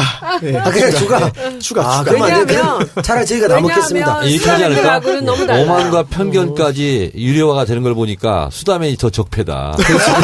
악플이 더 올려가. 너 때문에 그렇다. 이렇게. 다 몰리는 거 다시. 예. 근데 문을 열었다. 수다맨들하고는 너무너무 달라요. 층이. 품격이 있습니까? 아니. 우리가 달라, 전혀 내용이. 수다맨들도 품격이 있어요, 나름. 관객이 질이 달라. 높군요. 예. 그거는 나름 고집이에요. 아까를 떠나서 관객이 전혀 다 층이 달라요. 세그멘트가 딱 돼 있어. 그러면 예. 그 타겟이 어디예요? 누굽니까? 우리는 굉장히 지성인이야. 완전 다르네. 아, 예. 아니야. 또 이렇게. 근데 저는 수다맨들을 아주 네. 열혈 청취자거든요. 근데 제가 이거는 이제 뭐 그렇잖아요. 주진영 이제 최강욱이 오는데 두 사람이 서로 되게 좋아해요. 저는 이 두 사람을 따로따로 했었는데 아니 두 분도 친분이 있으세요? 없죠. 제가 소개를 했죠. 그런데 네. 둘이 서로 참 좋아하는데 그 최강욱 변호사도 엄청나게 책을 많이 보고 이번에 그 주진영 선생이 이제 자기 페이스북을 보면은 이 사람의 지식의 넓이라든지 깊이라든지 참 놀라워요. 그래서 우리한테 지금 근데 이 나라 걱정을 되게 많이 하는데 자기는 이런 걸 하겠다 그러더라고. 오늘 너는 뭐 하고 싶냐 그랬더니 문재인 정부의 경제 정책에 대한 칭찬과 문제와 이런 것들을 늘 그걸 짚어서 얘기를 하겠대요. 근데 칭찬만 하기가 어려울 수도 있는데. 어려울 수 있죠. 그럼요. 예, 칭찬만. 근데 하는 저는 소리는 지금은요, 어려운 얘기들을 해야 될 때라고 생각합니다. 그리고 저나, 주 선생이나 지금 최 변호사나 다, 우리가 우리들은 다 열혈 문바들인데, 정권 교체를 위해서 몸을 던졌던 사람들인데, 우리가 얘기를 해야 되지 않겠습니까? 저는, 일단 그러나 한 가지 유의사항은 예. 타이밍은 굉장히 중요하다. 언제 어떤 말을 하느냐. 타이밍 조심하시고. 누가 어떤 말을 하는 것도 중요하다. 근데 이제 우리가 이번에는 네. 생방이 아니라 녹음을 하기 때문에 예, 좀 일단- 할 수 있지만 사실 굉장히 어려운 사람들입니다. 두 분 다. 그 셋이서 일단 의기투합을 했고요. 그래서 열심히 잘 해서 이게 뭐 돈 500원 가치가 있어야 되겠다 하는데 다들 부담을 많이 갖고 계세요. 그 왜 그렇게 하느냐. 근데 제가 보기엔 맘 편하게 우리가 광고 걱정 안 하고 이거 만드는 것들 퀄리티 있게 한번 해보자. 근데 그리고 하필이면 지금 500원이에요. 지면 500원이잖아. 수다면이 500원이잖아. 수다면? 수다면? 수타면이라고 그래. 수다면들이 500원이잖아. 점점 아재 길로 오시는 것 같은데요. 수다면들이 500원이잖아요. 아니 지면 500원이잖아요. 아, 그러지 말어. 뭐라고요? 이제 나만 알아들었어. 지면 500원인 거 몰라? 손변? 그 뭐예요? 아이, 뭐, 이게 하면서, 야. 뭐예요? 정청래 궁금하면 분명히- 500원도 아니고 궁금하면 지면 500원. 500원도 그러니까 있군요. 궁금하면이 만든 잘못한 거야. 지금. 나 지금도 모르겠네. 궁금하면 모르겠습니다. 500원. 모르겠습니다. 부러우면 치는 거야. 일단 그 일단은 예. 제가 볼 때 오만과 편견이 잘 될 수 있는 첫 번째 염두에 두셔야 될 것은 잘 될 수 있다는 그런 오만과 편견을 버리는 데서부터 시작하셔야 돼요. 광고 듣고 오시겠습니다. 네. 네. 이거 먹고 제가 한번 볼일 봐가지고 네. 바나나 나오는 바람에 원숭이들이 들고 그래가지고 네. 어우 한 몇십 마리가 달라붙어가지고 시끄럽했던 기억이 있습니다. 아침마다 원숭이를 불러 모으는 미궁 대장사랑이었습니다. 장실 굿모닝 화장실 바나 굿모닝 바나나 미궁 대장사랑 혈중 콜레스테롤 개선과 배변 활동 원활에 도움을 줄 수 있는 건강기능식품 광고입니다. 이건 제가 써보니까 효과가 있는 것 같아요.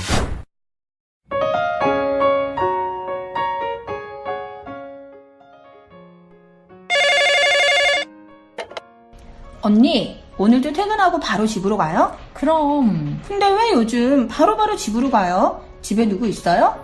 집에서 기다리고 있는 가지산 돼지국밥. 오늘도 가지산 돼지국밥 먹어요? 당연하지. 내가 4인분을 시켰는데 양이 너무 많아서 나한테는 8인분이야. 안 질려요? 완전 집밥이야, 집밥. 우리 엄마가 해준 것보다 더 맛있어. 특히 국물이 따봉. 엄마가 만들고 아들이 판매합니다. 가지산 돼지국밥. 주문 전화 010-9625-3900. 쇼핑몰은 네이버에서 가지산 돼지국밥을 검색해주세요. 4인분 단위로 판매되며 고기와 육수는 추가 주문이 가능합니다. 가지산 돼지국밥. 많이 사랑해주세요. 예, 미궁 대장사랑 광고 들으셨는데요. 안 먹어본 사람은 있어도 한 번만 먹어본 사람은 없는 미궁 대장사랑인데요.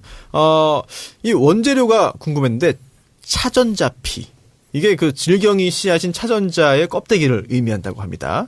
그런데 이게 놀랍게도 식이섬유 비율이 80%라고 하는데요. 결국 이 풍부한 식이섬유가 대장 활동이라든지 배변 활동에 큰 도움을 준다고 합니다. 남녀노소에게 모두 좋은 이런 미궁 대장사랑 많이 사랑해 주시고요. 검색창에서 미궁 대장사랑 검색하시면 쉽게 여러 가지 자세한 정보 접하실 수 있습니다. 가지산 돼지국밥. 이거 제가 좀 출출한데 돼지산 가지국밥이 아니고. 네, 그렇습니다. 찬바람이 싸늘하게 뒷밤을 스치면 원래는 호빵인데. 찬바람이 싸늘하게 뒷밤을 스치고. 두 분의 호흡은 이게 아직 화음은 잘 어울리지 않는 것 같아요. 아직. 나는 박지훈 변호사의 노래가 좋더라고. 네. 시도 뗄 수 없이 그냥 그대로 삐져나오는 그 진짜 웃겨요 그게. 막 던지죠. 지훈이 형은 대단한 웃기는 사람이에요. 정말 대단한 분이에요. 이 박사하고 거의 비슷하게 나옵니다. 그 길을 어떻게 그 군 법무관으로 10년 동안 버텼는지 대단한 진짜 춤도 정말 잘 춥니다. 그래요? 완전 막춤인데. 그럼 우리 춤을 배웁시다. 같이. 거기서 방송 댄스. 10년간 네, 같이 가요. 거기는 근데 허리 둘레하고 가슴 둘레하고 똑같지 않아? 그러니까 일자리 네. 통이죠. 통짜. 근데 어떻게 춤을 잘 춰? 그러니까 막춤이죠. 막춤이고. 아니 멋있는 춤은 아니에요. 원래 몸무게 살집이 좀 있는 사람들이 그리고 춤을 잘 춰요. 10년간 군내에서 이렇게 쌓여왔던 한 이게 이제 응어리가 지금 나오는 거죠. 근데 그 군에서 그 회식할 때 그때도 그랬어요? 네, 그때 그런 춤을 췄을 것 같아요. 딱 보면 그런 춤이에요. 그럼 천성인가? 노래도 좋아하고 춤도 좋아하고 아주 예. 아 갑자기 돼지국밥 얘기하다가 박지훈 변호사 그것도 닮았잖아요. 그러면 좀 연상이 되잖아. 많이 연상이 되죠. 예. 형님 저는 연상된다고 안 했습니다. 네. 맛도 좋고 몸에도 좋은 가지산 돼지국밥 100% 국내산 돼지 앞다리살을 사용하고요. 한약재와 함께 7시간 동안 고아서 만든 육수. 돼지국밥 특유의 냄새가 없고 진한 국물이 특징입니다. 요거는 뭐 저뿐만 아니라 많은 분들이 경험하셨을 것 같은데 정말 그 돼지국밥 특유의 냄새가 안 납니다. 신기합니다. 예. 뜨끈한 국물로 원기회복하시고요. 천고마비의 계절 힘차고 건강하게 보내시기를 바랍니다. 주문 전화 010-9625-3900번이고요. www.한글로 가지산몰.com 들어가시면은 역시 정보 입수하실 수 있습니다. 이 돼지산 가지국밥. 네. 아니다. 가지산 돼지국밥. 네. 청래당원입니다. 여기도. 그랬나요? 네. 당원이 왜 제가 몰랐지? 여기도 청래당원입니다. 청래당원들께서 네. 가지산 돼지국밥을 주문하시면 네. 특별한 혜택은 없다는 것을 미리 말씀드립니다. 역시 예.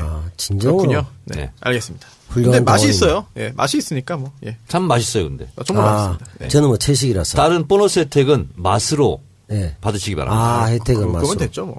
예. 야. 그렇죠. 예. 훌륭하십니다. 근데 오늘 이상하게 민주당 얘기도 하고 국민의당, 바른정당까지 했는데 자유한국당 얘기는 또 안 했습니다. 통례당 얘기만 했잖아요. 문재인 정부가요 유일하게 집권 여당이 2개인 정부예요. 됐어요. 민주당, 청래당. 연립정부. 네. 거의 뭐. 근데 제가 봤을 때는 지금 이 구도가 지금 약간 이제 그 구심력이 작용하는 듯한 향후에 이제 정당 구도가 그렇지 않습니까? 네. 지금 상황이. 원래는 사실은 다종다양한 이해관계가 있고 정치적 지지층이 있고 하기 때문에 이게 좀 다당제로 가고 좀 그대로 이제 어떤 좀 그 정치 의사가 표현되면 좋겠는데 국민의당이나 바른정당을 제가 좋아하는 건 아니지만 그래도 이 사람들이 자기들이 처음에 얘기했던 창당 이념에 맞게 좀 활동을 해서 좀 스펙트럼이 다양했으면 좋겠는데 뭐 둘 다 뭐 줄초상을 앞두고 있는 이런 상황이고 진보정당은 계속 좀 5% 4%에서 갇혀 있고 그런 상황인데 이 자유한국당 쪽으로 보수가 결집하는 양상이 나타날 거고 선거를 앞두고 정당은 이합 집산을 하죠. 그러니까 그게 점점 구심력이 블랙홀로 작용하지 않을까. 그렇습니다. 민주당도 사실 그런 면에서 더불어민주당도 강점이 굉장히 많지만 또 아쉬운 부분은 그 의원들 중에도 진보 성향 이런 분들도 사실 현실적으로 당을 딴 곳을 선택하기 어렵지 않느냐 이런 얘기도 있었지 않습니까? 일정 부분 이해를 하면서도. 그래서 그런 것들이 조금은 아쉬운 이 두 당의 실패를 보면서 그런 생각 들어요, 저는. 오늘 그 기사를 봤는데 안철수 대표가 뭐냐면 다당제가 시대정신이다. 이런 얘기 많이 하잖아요. 참 웃기지도 않아요, 나는. 자기가 얘기하는 게 좀 웃기죠. 왜냐면 새정치연합 했다가 김한길 대표랑 그 야당이 큰 정당이 좋아서 자기 들어왔잖아요. 그리고 탈당했잖아 또. 여기서는 대선 후보가 되기 어려울 것 같으니까 탈당한 거 아니에요. 그래놓고 지금은 다당제를 신봉하더라고요. 야, 좀 정상적인 의미에서 얘기했다기보다는 자기 이해관계에 따라. 어떻게 보면 정치인으로 거듭나고 있구나. 구태 정치인. 이미 다 된 거 아닙니까? 네. 아직도 더 갈 길이 남았나요? 나쁜 것만 배운 것 같아. 한 길 땅에 있다가 두 길로 갔다가 다시 뭐 헤매고 있는. 한 길 땅이니까. 그런 상황이 아닐까. 바른정당도 그렇잖아요. 상황 보면. 유승민 대표도 조건이 있다면 합칠 수 있다. 이건 뭔가 좌강파하고 통합하고 계속 분란이 일어나고 그 상황에서 아까 얘기했던 이혜원 대표 사건도 터지고 하니까 곳곳에 터지니까 자기가 불안하니까 마지막 집 불화기로 잡는 그런 수준으로 전락해버렸기 때문이다. 거의 뭐 자유한국당 입장에서는 당대당이 아니라 무너져서 오면 그냥 골라서 이제 썩은 사과 좀 버리고 조금 덜 썩은 건 닦고 해가지고 골라 먹는 그런 수준으로 전락할 것이기 때문에 그쪽도 그렇다. 저는 그렇게 생각이 들고요. 자유한국당이 지지율은 조금씩 오르고 있는 추세인데 그래도 사실 민주당 또는 문재인 정권에 좀 치이는 느낌이 듭니다. 그러다 보니까 계속해서 무리수를 좀 두는 것 같은데 저 참 그 보도 보면서 참 저도 모르게 막 웃음이 나온 게 있습니다. 헛웃음이. 쓴웃음과 헛웃음이 나왔는데 문재인 정부의 13가지 실정을 자유한국당이 이제 지적했거든요. 네. 남비원님 한번 좀 읽어주시죠. 13개 도대체 뭔지. 그렇게 많습니까? 예. 13가지나 많은 일을 했다 이런 뜻 같기도 하고 원전 졸속 중단, 최저임금 급속 인상. 최저임금 인상하는 게 적폐입니까? 자, 한 가지씩 읽어주세요. 예. 제가 다 해명하겠습니다. 자, 그러면 정 의원님께 네. 질문 드리는 형태로 하겠습니다. 문재인 정부의 13가지 실정입니다. 네. 원전 졸속 중단. 졸속 중단이 아니고요. 앞으로 70년 동안 서서히 줄여나가는 겁니다. 그리고 그렇죠. 수명이 다한 것을 폐기하는 거고 재가동을 네. 안 하겠다는 겁니다. 아, 명쾌하네요. 네. 70년이면 졸속이라고 보지 않습니까? 이 사람은. 졸속이군요. 문재인 정부 이 집권 5년 동안도요. 네. 실제로 원전이 건설됩니다. 졸속이 아니군요. 졸속이 아닙니다. 이 원전 건설되는 것에 대한 비판도 있는데 오히려 이 사람들은 반대로 네. 최저임금을 급속하게 인상시켰다. 바른정당 지금 비판이지 않습니까? 네. 유승민 대선 후보도 최저임금. 예. 이게 자유한국당입니까? 네, 자유한국당. 홍준표 후보도 다 공약했습니다. 최저임금 인상하겠다. 네. 다만 10,000원을 어느 정도 실현해야. 문재인 대통령은 2020년까지 실현하겠다. 안철수 후보는 2022년에 인상하겠다. 네. 이런 속도 차이는 있는 거예요. 다 한 겁니다. 그러니까 자기들도 최저임금 인상은 동의하는데 급속하게 인상했다. 아까 이제 1년 원전처럼 차이가 뭘 급속이에요. 한 70년에 걸쳐서 서서히 올려야 되는데 너무 빨리 올렸다. 이런 얘기 같고요. 비정규직의 정규직화. 네. 비정규직은 비정규직, 정규직은 정규직인데 이걸 이렇게 바꿀 수 있느냐. 박근혜 대통령이 비정상의 정상화라고 얘기했죠. 결국 정상화를 비정상화했지만 아니 비정규직을 당연히 정규직화해야죠. MB가 만들었던 비정상을 고착화해줘. 그렇죠. 박근혜는. 네. 그래서 자기가 이제 들어간 건데 네. 비정규직의 정규직화를 문제 삼았고 네 번째로 본인들도 그러나 비정규직 하면 되잖아요. 국회는 비정규직 아닙니까? 그렇게 떨어져야지. 계속 4년 비정규직. 떨어져야 되는데 계속 해먹는다. 그러니까. 자, 그러면 네 번째는 평화구걸로 북핵 위기를 초래했다. 평화를 위한 길은 따로 없습니다. 평화가 곧 길입니다. 평화로 전쟁을 막을 수는 있지만 전쟁으로 평화를 살 수는 없습니다. 아무리 좋은 전쟁도 아무리 나쁜 평화보다 못합니다. 읽는 것 같아. 읽는 것 같아. 굉장히 안 많은 읽거든. 아니, 뭐 어디 뭐 있어요? 진짜 어떻게 저렇게 어떻게 잘하지? 갑자기. 아니, 아까 막 이상한 노래 부르시고 할 때랑 다르잖아, 너무 지금. 사람이 바뀌 아니, 근데 분명히 굉장히 옳은 말씀인데 네. 뉘앙스상으로는 네. 예전에 우리 악극단이나 극장에서 그 약팔 때 하는 변사. 그대로 쫙 나오네요. 그렇습니다. 예. 맞습니까? 네. 와, 핵으로 평화를 살 수가 없다. 그렇죠. 공정위가 기업을 압박했다. 김상조 공정거래위원장이 새로 들어와서 새로 플랜을 짠 것이 아니라 이전 공정위에서 짜놓은 플랜대로 먼저 움직이고 있습니다. 그리고 재벌도 빈익빈 부익부가 있다. 네. 3대 재벌, 4대 재벌과 30대 재벌은 다른 거다. 김상조 위원장이 굉장히 밸런스가 지금 좋아요. 말도 못해줘. 네. 그리고 김상조 전수고발권 그리고 집단소송제 이런 부분도 서지는 즉각 실천할 줄 알았거든요. 네. 근데 약간의 거기 부작용도 있을 수 있기 때문에 지금 숨고르기를 하고 있습니다. 저는 그 문재인 대통령이 한 인사 중에서 제일 잘한 게 김상조 그렇습니다. 저도 그렇게 생각합니다. 그동안의 공정위는 불공정위였어요. 그렇죠. 그래서 지금 공정위로 거듭나고 있어요. 공정위원장이 뭘 이렇게 잘못했단 존재감이 말이에요. 있었던 적이 없어요. 그렇습니다. 그러니까 공정위의 기업 압박이라보다는 공정위가 기업을 지금 안마 정도 하면서 서서히 몸을 알고 풀어주면서 하니까. 공정하게 만들어가니까. 자, 그리고 이러고 있잖아요. 네. 그 기업들에서 우리 언제까지 할 테니까 그때까지 시간을 잘라. 알아서 주겠다. 굉장히 소통이 잘 되고 있습니다. 그럼 압박이 아니네요. 네. 경제 경찰이잖아요. 공정위가. 네. 무작정 몽둥이를 휘둘리지 않고 있습니다. 그다음은 노조공화국이다. 네. 대한민국 헌법에서는 노조가 합법화되어 있고요. 노조를 해야 됩니다. 네. 단체 교섭권 이런 거 다 가져야 되고요. 헌법을 부정하는 발언을 지금 하고 있는 겁니다. 그렇죠. 아니 솔직하게 삼성공화국이다. 이렇게 얘기해 줬으면 좋았을 텐데. 네. 노조공화국이다. 이게 기분 나쁜 것 같아요. 네. 노조를 인정 안 하는 삼성도 있고. 자, 그리고 우리가요. 김영주 고용노동부 장관이 정부 용어도 노동자로 쓰겠다. 근로자를 네. 폐기하겠다 한 이유가 있어요.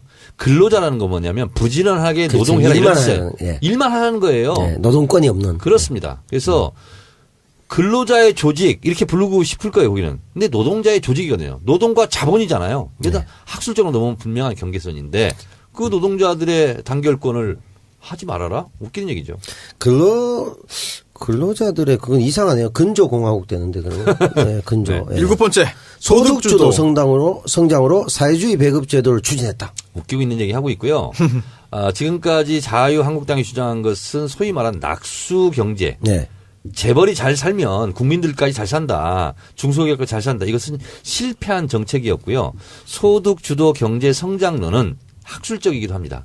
미국의 수정자본주의 케인즈 학파. 네. 케인즈의 네. 이론을 지금 받아들인 거예요. 그래서 국가의 재정을 확대한다. 확대해서 푼다. 이걸로 지금 가고 있거든요. 그래서 소득이 늘어나지 않는 성장이 과연 진정한 성장이냐. 그래서 문재인 대통령의 소득주도 성장은요. 이게 제이노믹스, 문재인 노믹스의 핵심 중에 핵심인데 이것은 경제학자들한테도 상당히 높이 평가를 받고 있습니다. 8번째. 지금부터 바꿔서 제가 7개 했기 때문에 나머지 6개는 우리 손수호 변호사께서 하시고 저도 기분 좋으면 답을 하도록 하겠습니다. 그럴까요? 예. 정치 보복이다. 남배우 답변하세요. 정치 복원이다. 오, 적폐청산을 통한 정치를 좋네요. 제대로 바꾸자. 아재개가 혹시 이것도 아재입니까? 좋아요. 좋았어요. 선택의 복원 아닙니까? 지금까지 제일 좋았어요. 9번째. 언론 장악 시도를 하고 있다. 남배우 답변하세요. 다져가야 됩니까? 네. 니네한테 배웠다.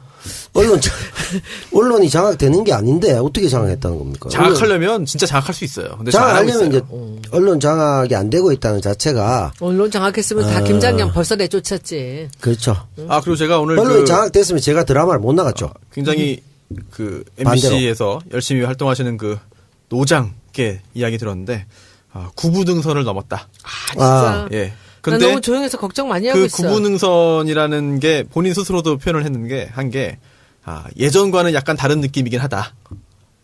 약간 좀 어려움이 아직 남아있다는 그런 걸 우회적으로 표현한 것 같습니다. 하지만 그래도 상당 부분 뭔가 진행이 되고 있는 것 같아요. 좀 기대를 좀 해볼게요. 말도 안 되는 거지. 국가가 나서서 해줘서 해야지. 이걸 지금 그 노조에서 이렇게 하고 있는데 직원들이 다 지금 마이크를 놓고 있는데 지금 이렇게 너무 시간 오래 끌고 있는 것 같아요. 좀 빨리 좀 됐으면 좋겠어요. 좀 짜증나 진짜. 왜 이러고 있어야 돼? 10번째. 인사 참사. 가야 되지 않을까? MBC에 국민들이. 인사 참사? 손혜원은 답변하세요. 제일 어려운 거 시켜. 제일 어려운 거. 인사 참사? 쉬워요? 아니에요. 인사 참사는 한번 보세요. 이 법조계 사람들을 한 걸 보면 조국 수석부터 시작해서 완벽하고요.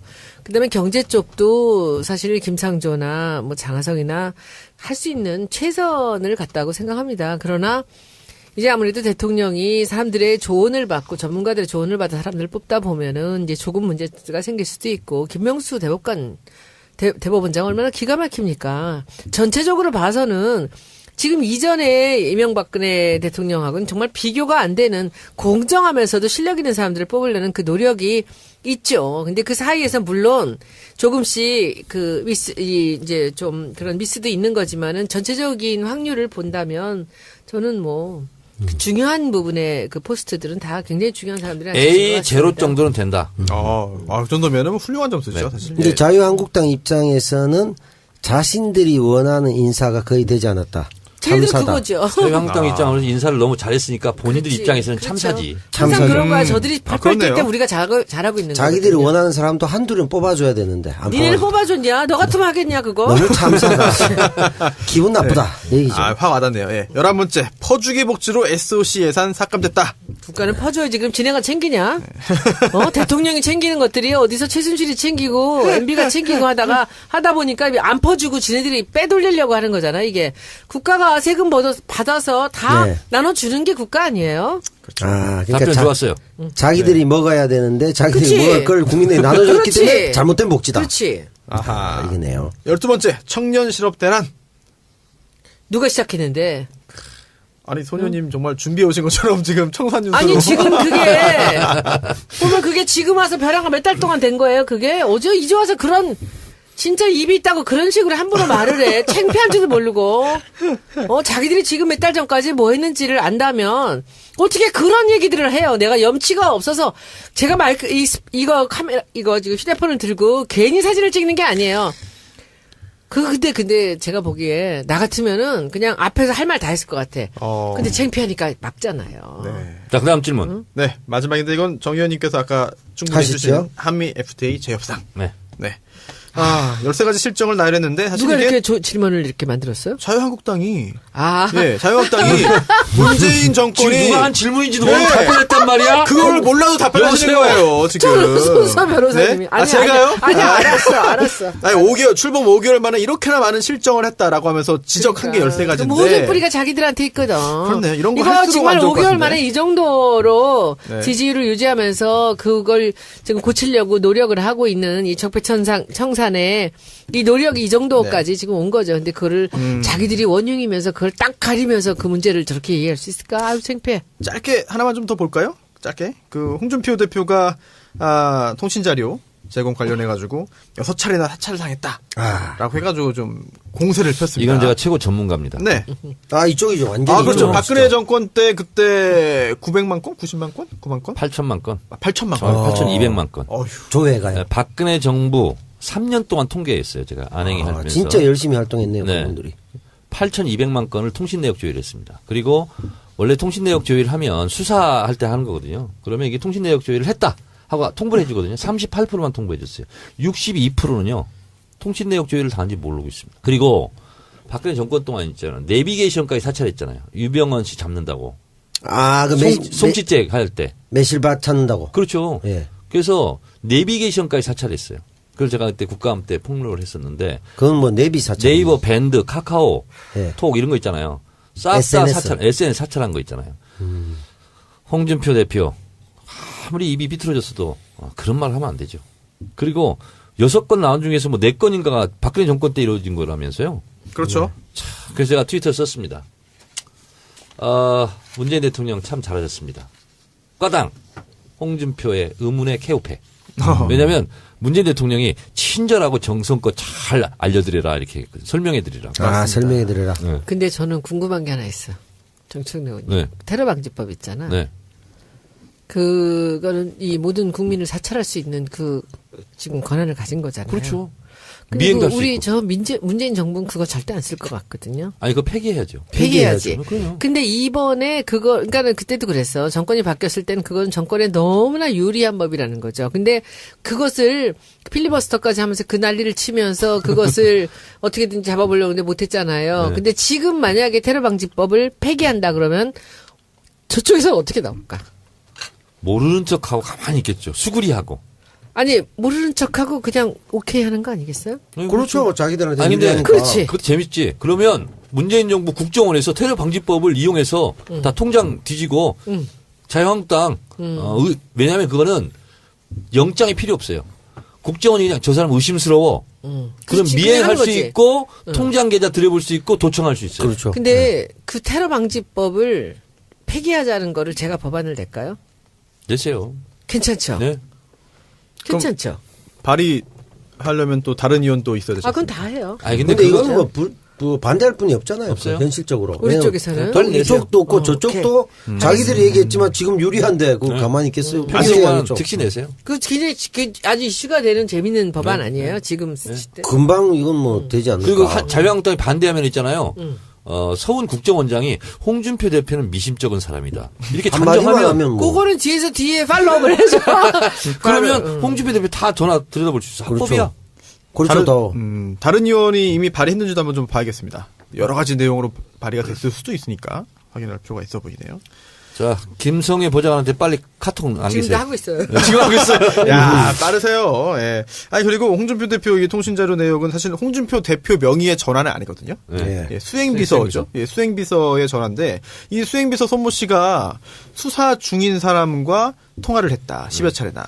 그래서 수상 도대체 이게 무슨 비리 사건과 연루됐는데 뭐냐? 그 비리 연루자와 문자를 주고받았다 이런 흔적이 있어가지고 조사했는데 그 사람은 수행비서 조사를 안 했다는 거죠. 네, 그렇습니다. 혐의가 없어가지고. 그렇기 때문에 사실 문제가 좀 없어 보이고요. 그리고 또 시기적으로도 아까 정 의원님 지적했습니다만 작년 12월부터 이제 올해 4월까지 4건이 있었고요. 또 문재인 정부 출범 후에 2건이 있었는데 사실 이게 실제로 수사 과정에서 있었던 일들이기 때문에 아니 문제를 무슨 삼켜놓지. 진짜 사찰에 종과 북이 있어가지고 종과 북하고 앞에 사진 찍으면 종북 세력이냐고. 뭐 사찰 같은 얘기를 해야지. 근데 이게 효과가 있나요? 이렇게 얘기하면 지지층 결집에는 효과 있습니까?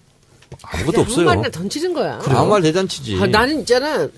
그 정청래 의원님, 제가 지금 이번에 그 우리가 오만과 편견에서 내가 프레임을 깨트리겠다라는 이 기치를 자만과 걸고 선입견은 나오는데 안 될까요? 조용히 있어요. 근데 내가 여기서 그 이제 한 번에 주제를 하나씩 쭉 해볼까 생각해. 근데 워낙 이 논객들이 별로 제가 핸들링이 안 되는 사람들이라 이제. 근데 거기서 내가 만약에 그 프레임을 깬다면 내가 진짜 해보고 싶은 주제가 있어. 뭐요? 막말. 막말? 난 그래서 이 막말을. 그 두 분도 잘 할 수 있을 것 같은데? 근데 그 막말에 그것을 이 팩트로다가 실제로 이 막말을 한 정치인들의 막말들을 쭉 해서 이것을 한번 계량해보고 싶어. 정청래의 공갈이 과연 그것이 막말이야. 그거 막말이 아니라 공갈이라니까. 공갈은 표현이 그대로 있는 거고. 그러니까는 네. 아니 너무 억울하게 프레임에 씌워서 당한 거예요, 그냥. 근데 누가 막말이라고 해서 계속 막말 정치를 하면 네. 저렇게 멀쩡하게 얘기하는데 그걸 다 막말이라고 그러는 거야. 근데 실제로 막말의 대가는 이 홍준표예요. 그렇죠. 이게 사실은 저는 막말을 하는 게 아니에요. 말을 하는 거라니까. 알아. 막말을 하는 근데 거예요. 그거를 한번 해보고 싶어요. 이거는 이 용어 정리가 필요한 것 그리고 같아요. 막 그 규제 프리존. 네. 이런 거 한번 엎어서 이것이 얼마나 그 위장돼 있는 것인가 이런 얘기들을 해보고 싶어요. 지보면 재미없을 수도 있어.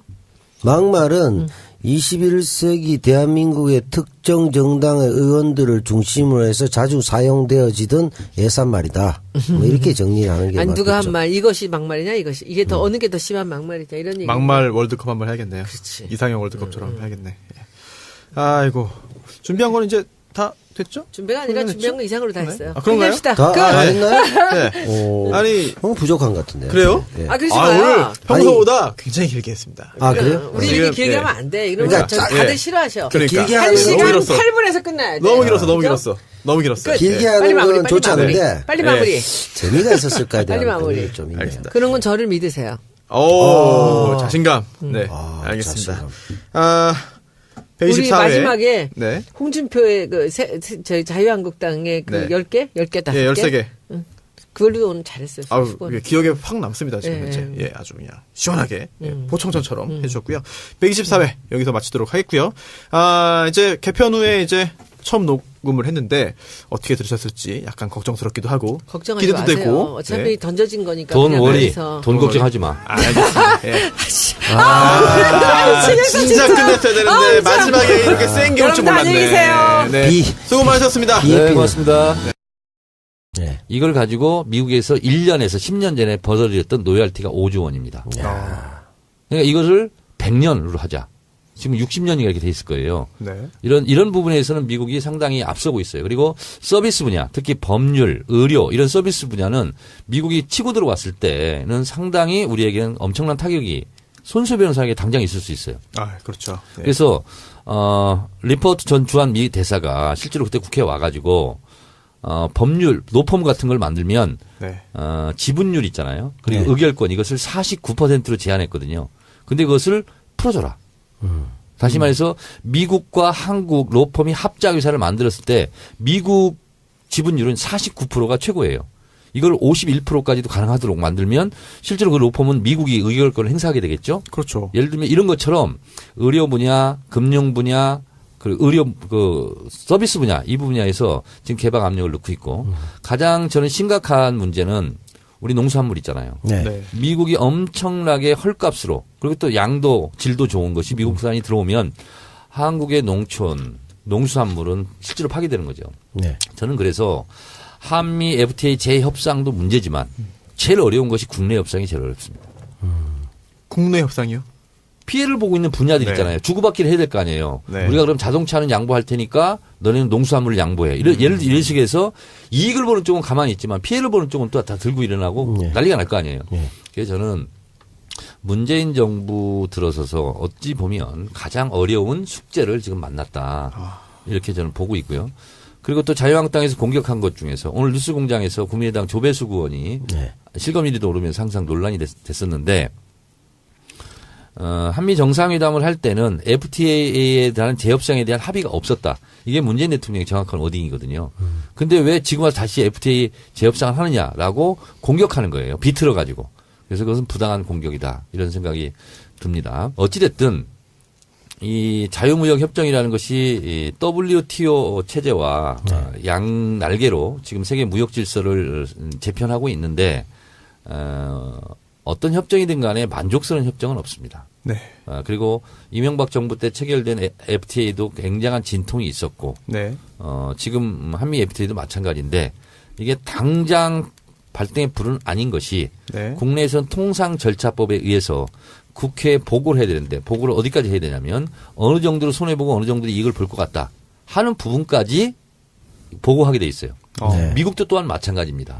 그러면 미국과 한국의 국가 대 국가의 협상이긴 하지만 행정부 대 행정부의 협상이거든요. 네. 이것을 우리 국회에서 거부하면 협상은 진행될 수 없습니다. 미국 또한 마찬가지입니다.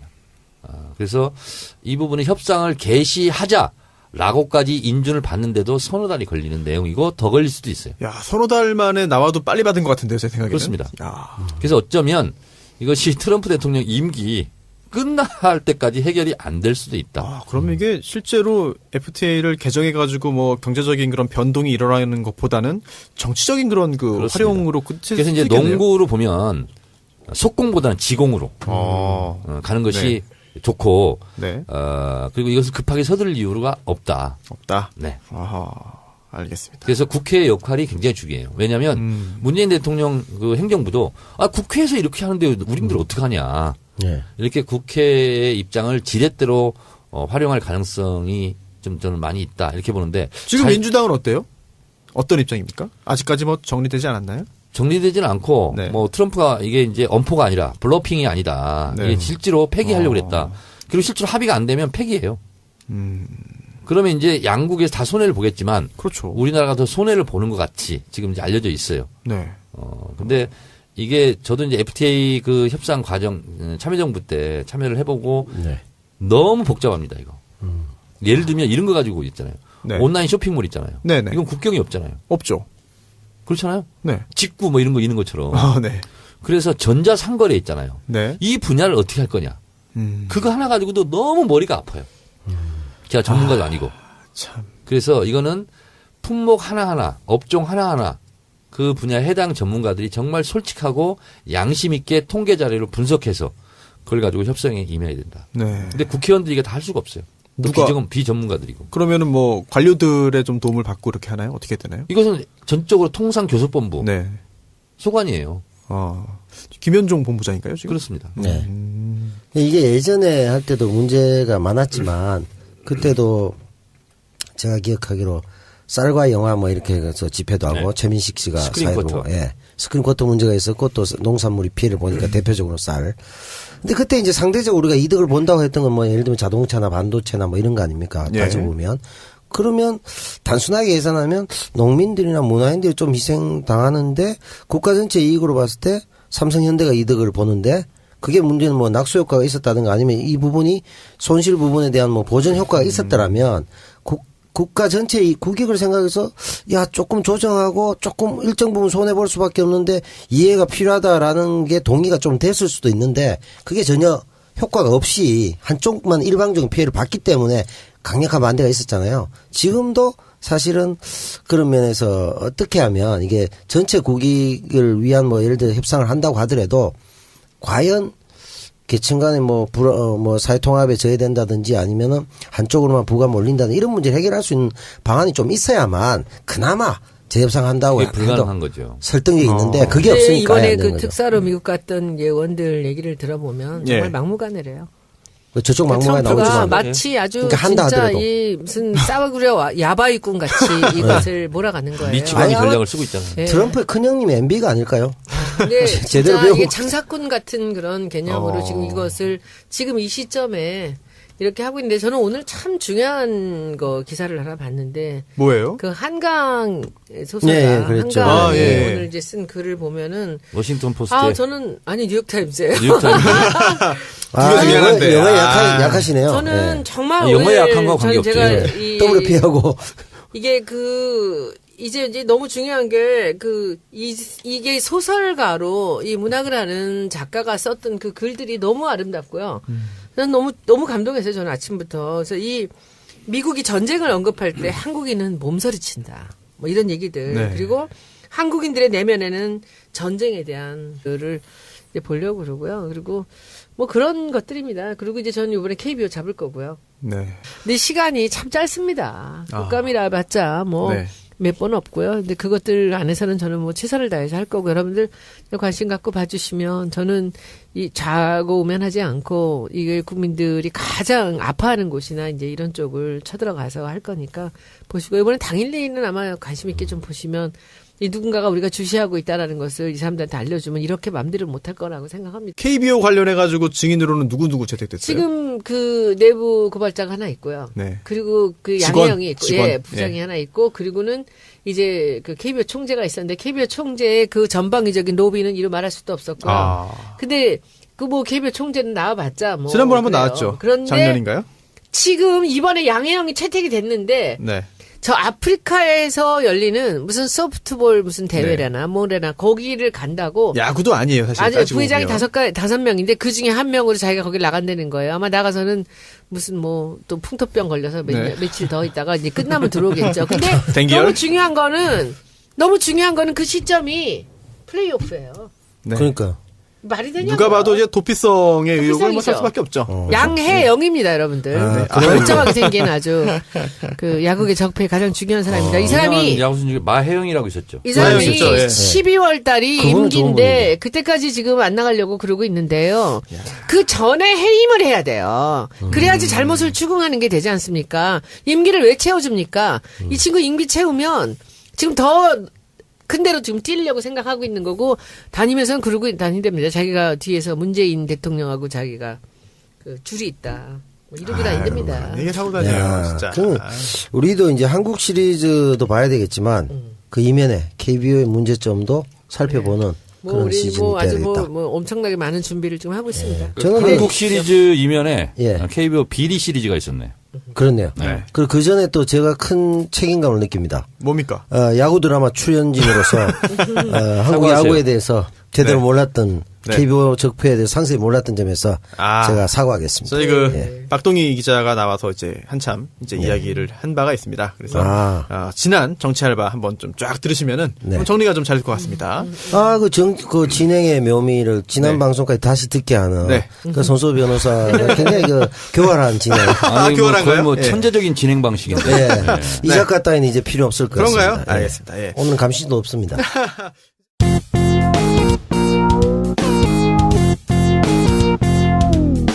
정청래 키워드 분석. 지난번에 이제 NLL 관련해가지고 이제 키워드 분석 쭉 들었는데요. 저도 사실 기대되는 게 FTA. 과연 이게 좀 언론 보도만 보면은요, 좀 헷갈리는 것도 있어요. 정말 이거 문재인 대통령이 정말 거짓말 한 거야? 그런 의견도 있고, 또 아니다, 그게 아니다, 오해다라고 하는 의견도 있고. 오늘 한번 속 시원하게 FTA 관련된 어떤 배경, 현재 일어나고 있는 논란 좀 알려주십시오. 정청래 키워드 분석. FTA. 저번 시간에 감동했습니다. 제가 지금도 알고는 있었지만 NLL의 역사부터 문제점 명료하게 하죠. 거의 뭐 똑똑해. 아니 정 의원님은 메모도 없어요. 그러니까 없어. 안 봐. 아무것도 없어요. 제가 눈빛을 봤거든요. 됐어. 이러니까 자꾸 늘어진다니까 고발. 그래서 그래요? 혹시 뭐 앞에 이러면 안 되는구나. 프로포트나 이런 게 있나? 박 대통령처럼. 저 앞에 투명. 투명 유리가 안 가요. 보이는군요. 네네. 그렇죠. 아니 근데 숨도 안 쉬고 숫자까지 다 맞추시는 거야. 그래서 깜짝 놀랐어요. FTA. 프리. 트레이드. 어그리먼트. 어그리먼트를 다른 말로 뭐라고 하죠? 보통 이게 주한 외교 사절, 아그레망. 그게 어그리먼트랍니다. 그래서 자유 무역 협정. 네.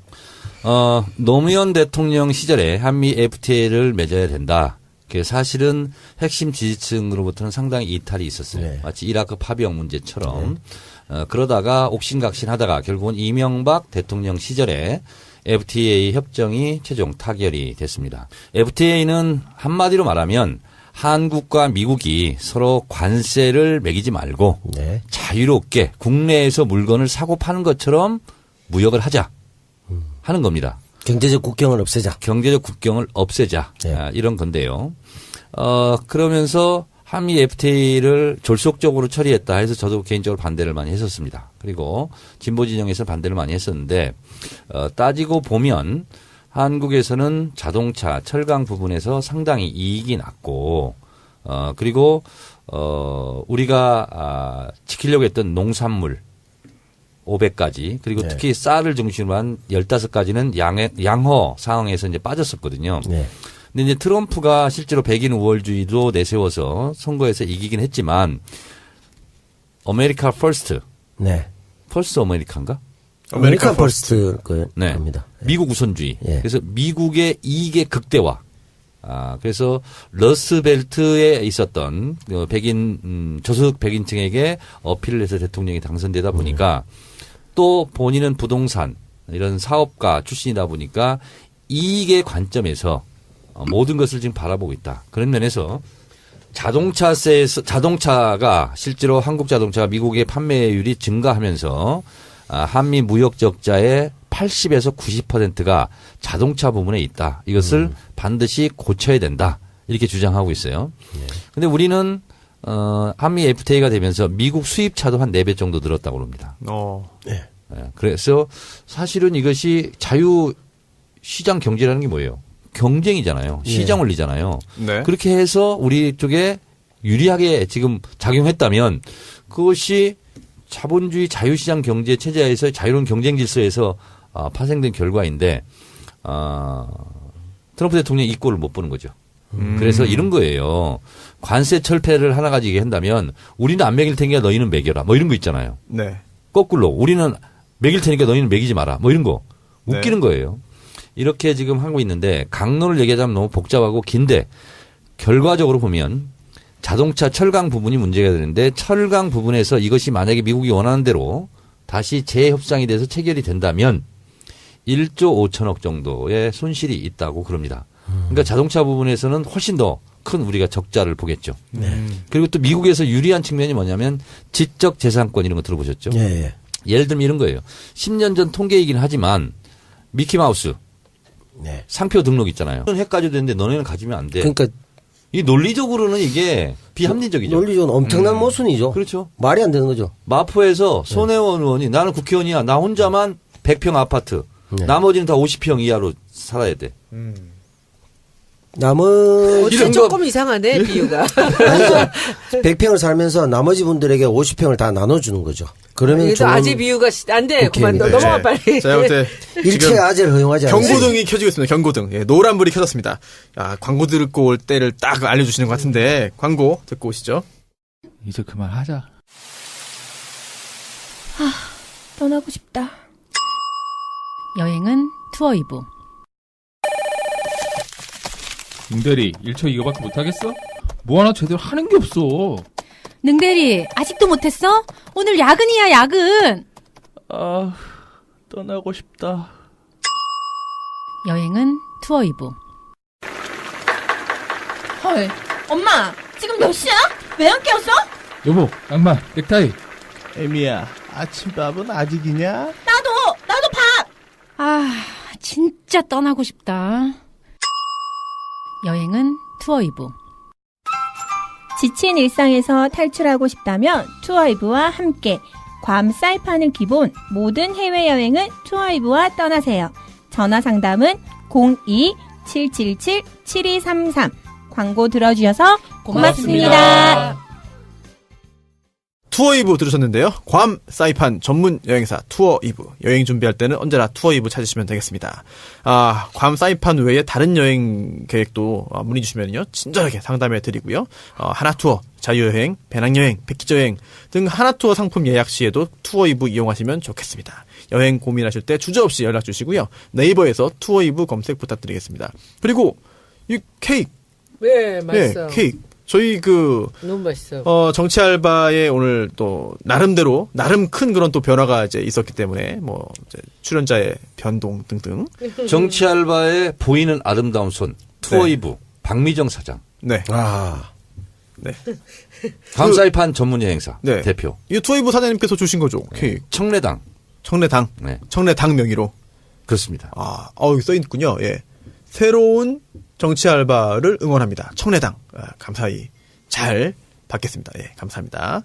네, 그리고 두 번째 광고. 한국공연예술교육자협회. 이건 제가 하겠습니다.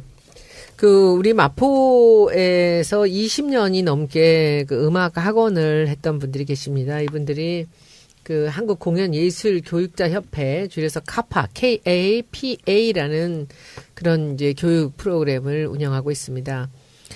제가 보기에는 이제 클래식부터 실용음악, 재즈를 비롯해서 입시도 그렇고 취미의 연기, 뮤지컬, 댄스까지 아우르는 공연 관련되는 모든 것들을 레슨을 합니다. 그리고 여기는 한국직업능력개발원에서 승인한 민간 자격증 있는 믿을만한 교육기관인데요. 혹시 여러분들은 악기를 하나 다뤄보고 싶지 않으십니까? 혹시 피아노 치세요? 저는 기타를 조금 칩니다. 네. 저는 요번에 국감 저는 징을 잘 칩니다. 징이요? 난 따기를 쳐. 길사대기를 칩니다. 저는. 만만치 않으신데요. 죄송합니다. 이래서 참으셨군요. 그런데 저는 제 자신을 치기도 힘듭니다.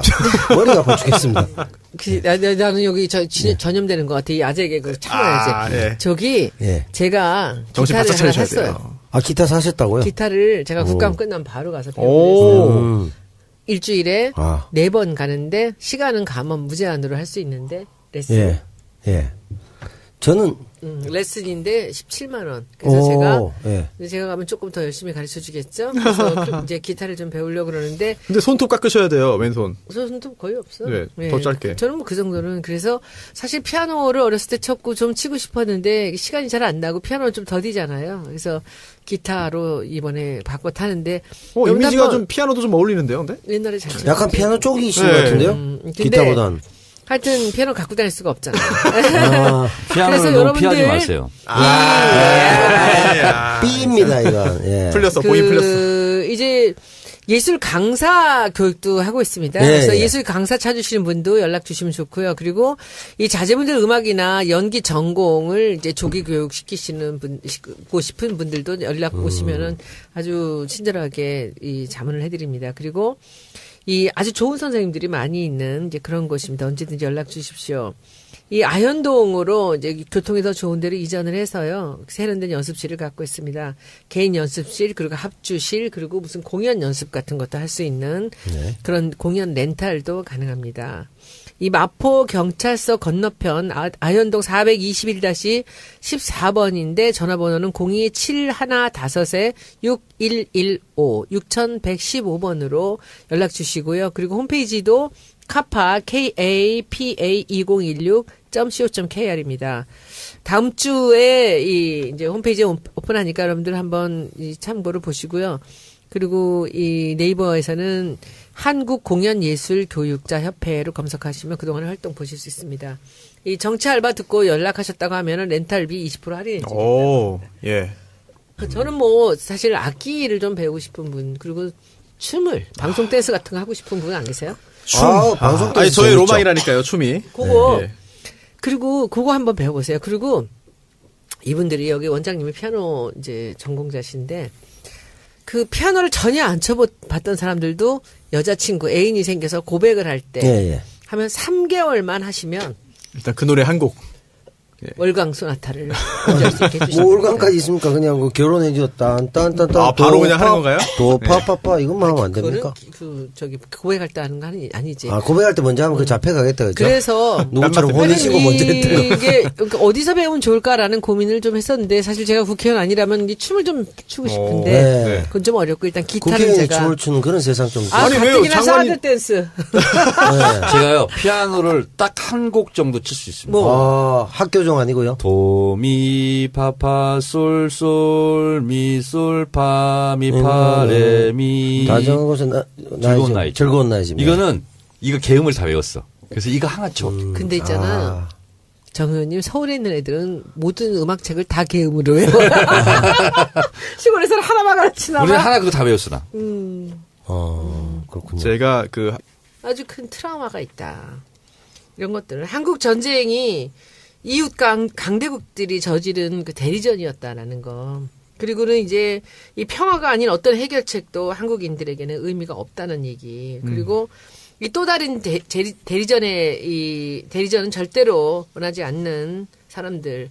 지금 여기 한국인들이 있다. 이런 식으로 그 말도 표현도 이 점진적으로 하는 얘기들도 굉장히 좋았어요. 그래서 이걸 보면서 미국 사람들이 너무 환호를 하면서 한강 계속 한국을 위해 이야기하라. 막 이런 식으로 나오는데 지금 이제 이 미국 사람들이 평들이 너무 좋아하면서 이 평화라는 것이 얼마나 중요한지를 이 한국의 작가가 이렇게 얘기를 했다 하면서 베를린 장벽이 붕괴되고 독일이 통일된 것처럼 한국 문제가 평화적으로 끝나기를 바란다 이런 식으로 해서 아주 좋은 반응들을 보였는데 이제 그 뒤로 이제 어떤 일들이 벌어지냐면 너무 기가 막혀서 나는 이런 프레임들이 정말 이걸 깨고 싶어서 제가 오만과 편견을 하겠다고. 어떤 놈들이 말이에요. 댓글에다가 뭐라고 담았냐면 이 얘기들을 뭐라냐면은 그래.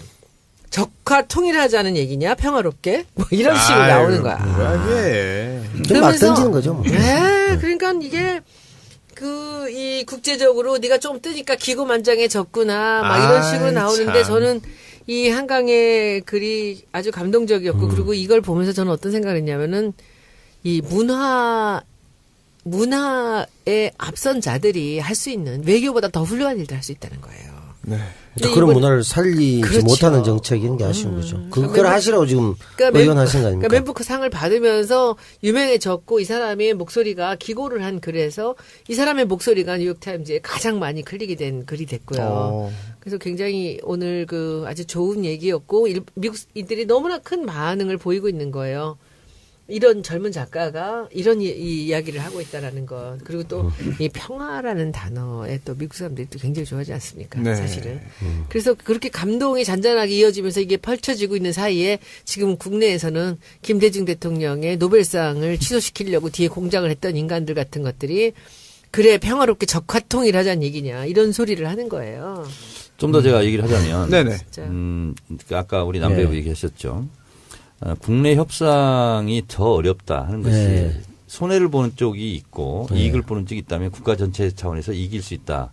말은 언론적으로 맞아요. 업종별로요. 업종별로. 네. 그러나 예를 들면 자동차를 많이 팔아서 현대자동차가 몇 조를 남겼다고 해서 농민들한테 무슨 혜택이 돌아가요? 그렇죠. 강제로 달라고 할 수 없죠. 그렇죠. 정책적으로 뭐 하는 그렇습니다. 거 그래서 이거는 합의될 수 없는 아니에요. 그래서 저는 걱정이 좀 많이 되고 어쨌든 트럼프가 지금 막무가내로 막 나오지 않습니까? 네. 그래서 저는 이럴 수 있을 것 같아요. 국익에 대해서는 미국은 공화당이든 민주당이든 똑같아요. 사실. 똑같죠. 네. 차별성이 없습니다. 네. 근데 이런 데서 규전이 또 오고는 있더라고요. 트럼프 대통령의 막역한 친구인 상원의 외교위원장이라고 있어요. 네. 그 사람이 트럼프를 이렇게 공격했어요. 백악관이 성인 보호소 같다. 굉장히 모욕적인 언어를 합니다. 미국으로서는. 그러니까 뭐냐면 너 병 걸렸냐? 그래서 백악관에서 지금 너 보호하고 있냐? 그러니까 병 걸렸냐는 박근혜 전 대통령의 표현 아니었습니까 예전에? 하여튼 그런 식이래요.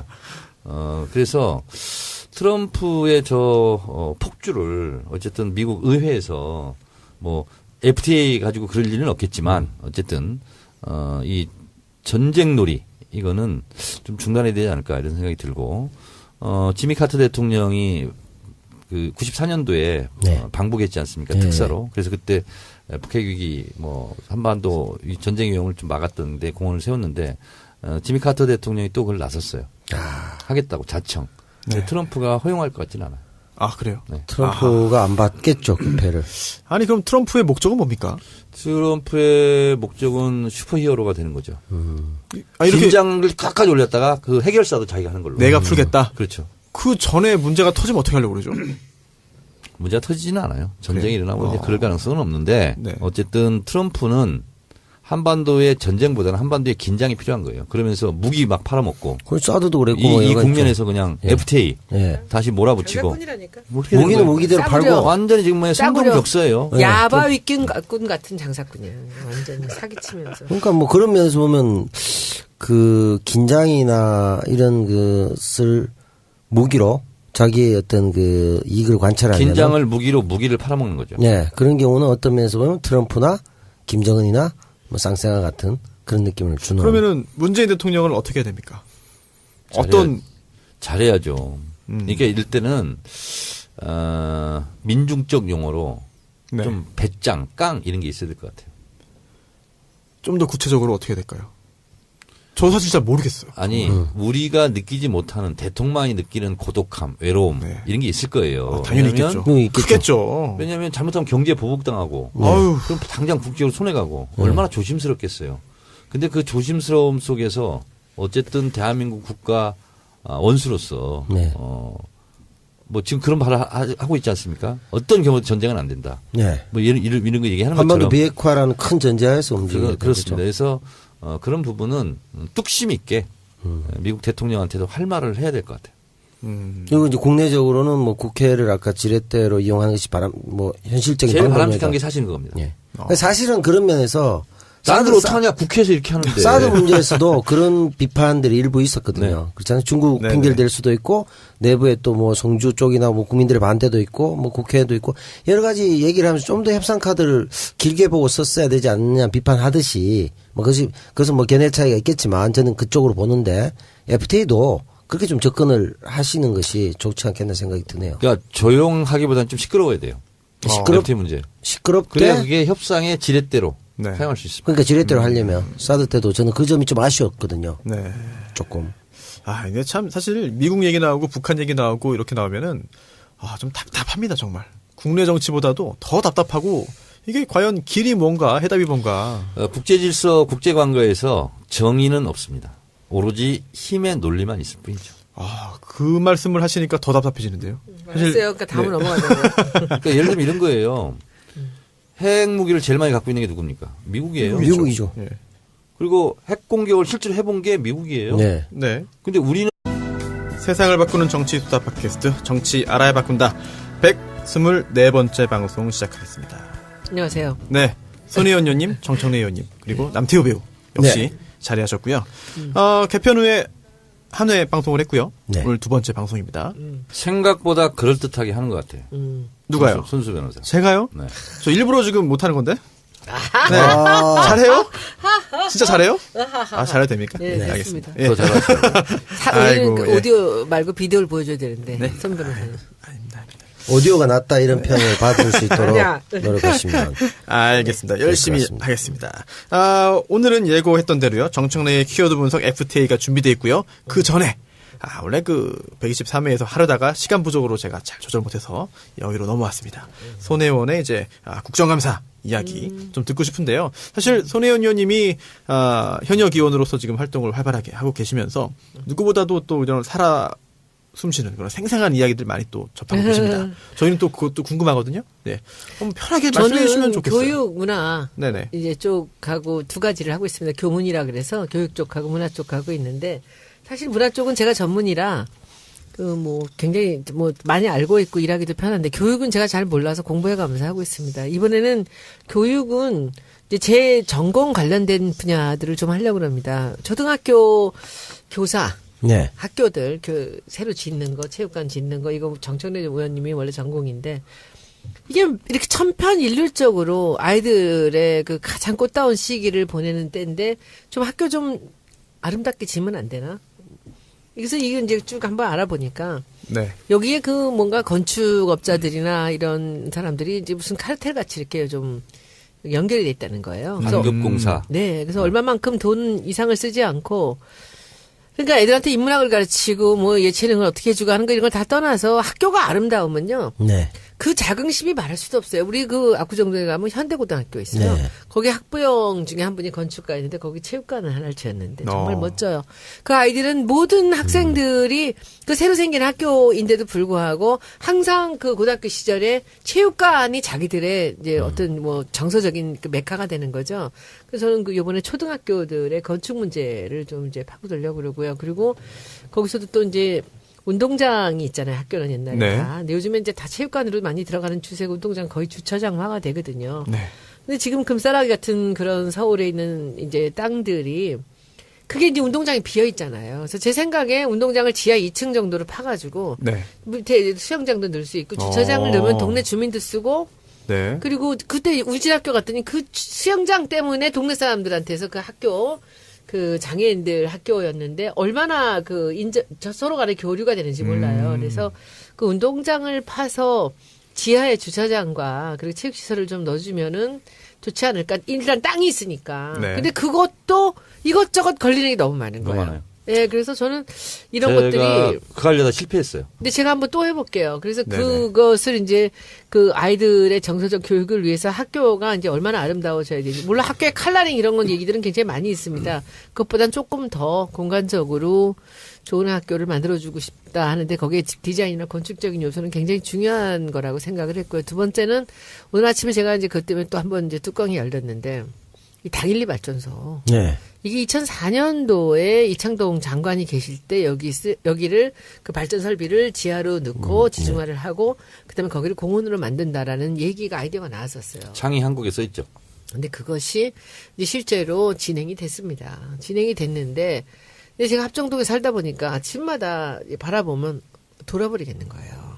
뭐냐면 이 중부발전이라는 그 발전소의 이제 소유였어요, 거기가. 네. 근데 거기에 중부발전이 그 이 4호기, 5호기는 문화시설로 남겨놓고 이제 나머지를 지중화시킨다라고 했는데 어마어마한 자기네들의 오피스 빌딩이 들어서는 거예요. 근데 그게 모양도 너무 흉하고 너무 큰 게 원래 계획과는 다른 건데. 다른 거죠. 그래서 이제 제가 오늘 아침에 이제 가기로 약속을 해놨어요. 그래서 그거는 못하게 해야 되겠는데. 이미 뼈다가 다 올라간대. 그래서 이제 어떻게 제가 사실은 재밌는 얘기인데 얘기를 좀 해드릴게요. 김성애 보좌관한테 장관하고 통화를 하게 해달라. 산자위잖아요. 난 산자부니까 잘 모르잖아.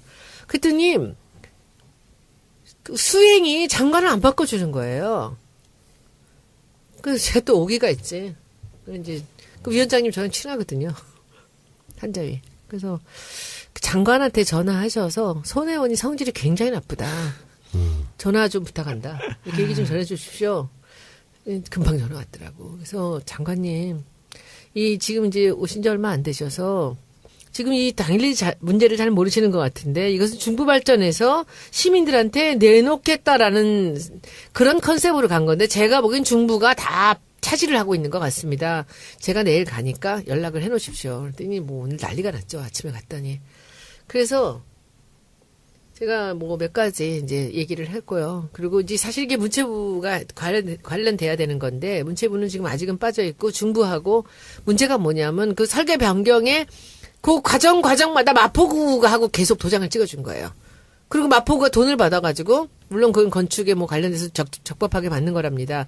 그래서 이제 뭐 도서관에다 쓰고 그랬다는데 계속 설계 변경을 마포구가 찍어주면서 마포구 땅 이쪽에 오고 저쪽에 기숙사 지어주고 평당 1억짜리 땅에다가 독신자 기숙소를 지어준다는 게 말이 됩니까? 야. 그래서 내가 오늘 이제 저 산자부에서 왔어요. 과장 하나가. 그래서 과장님 10번 얘기했어요. 제가.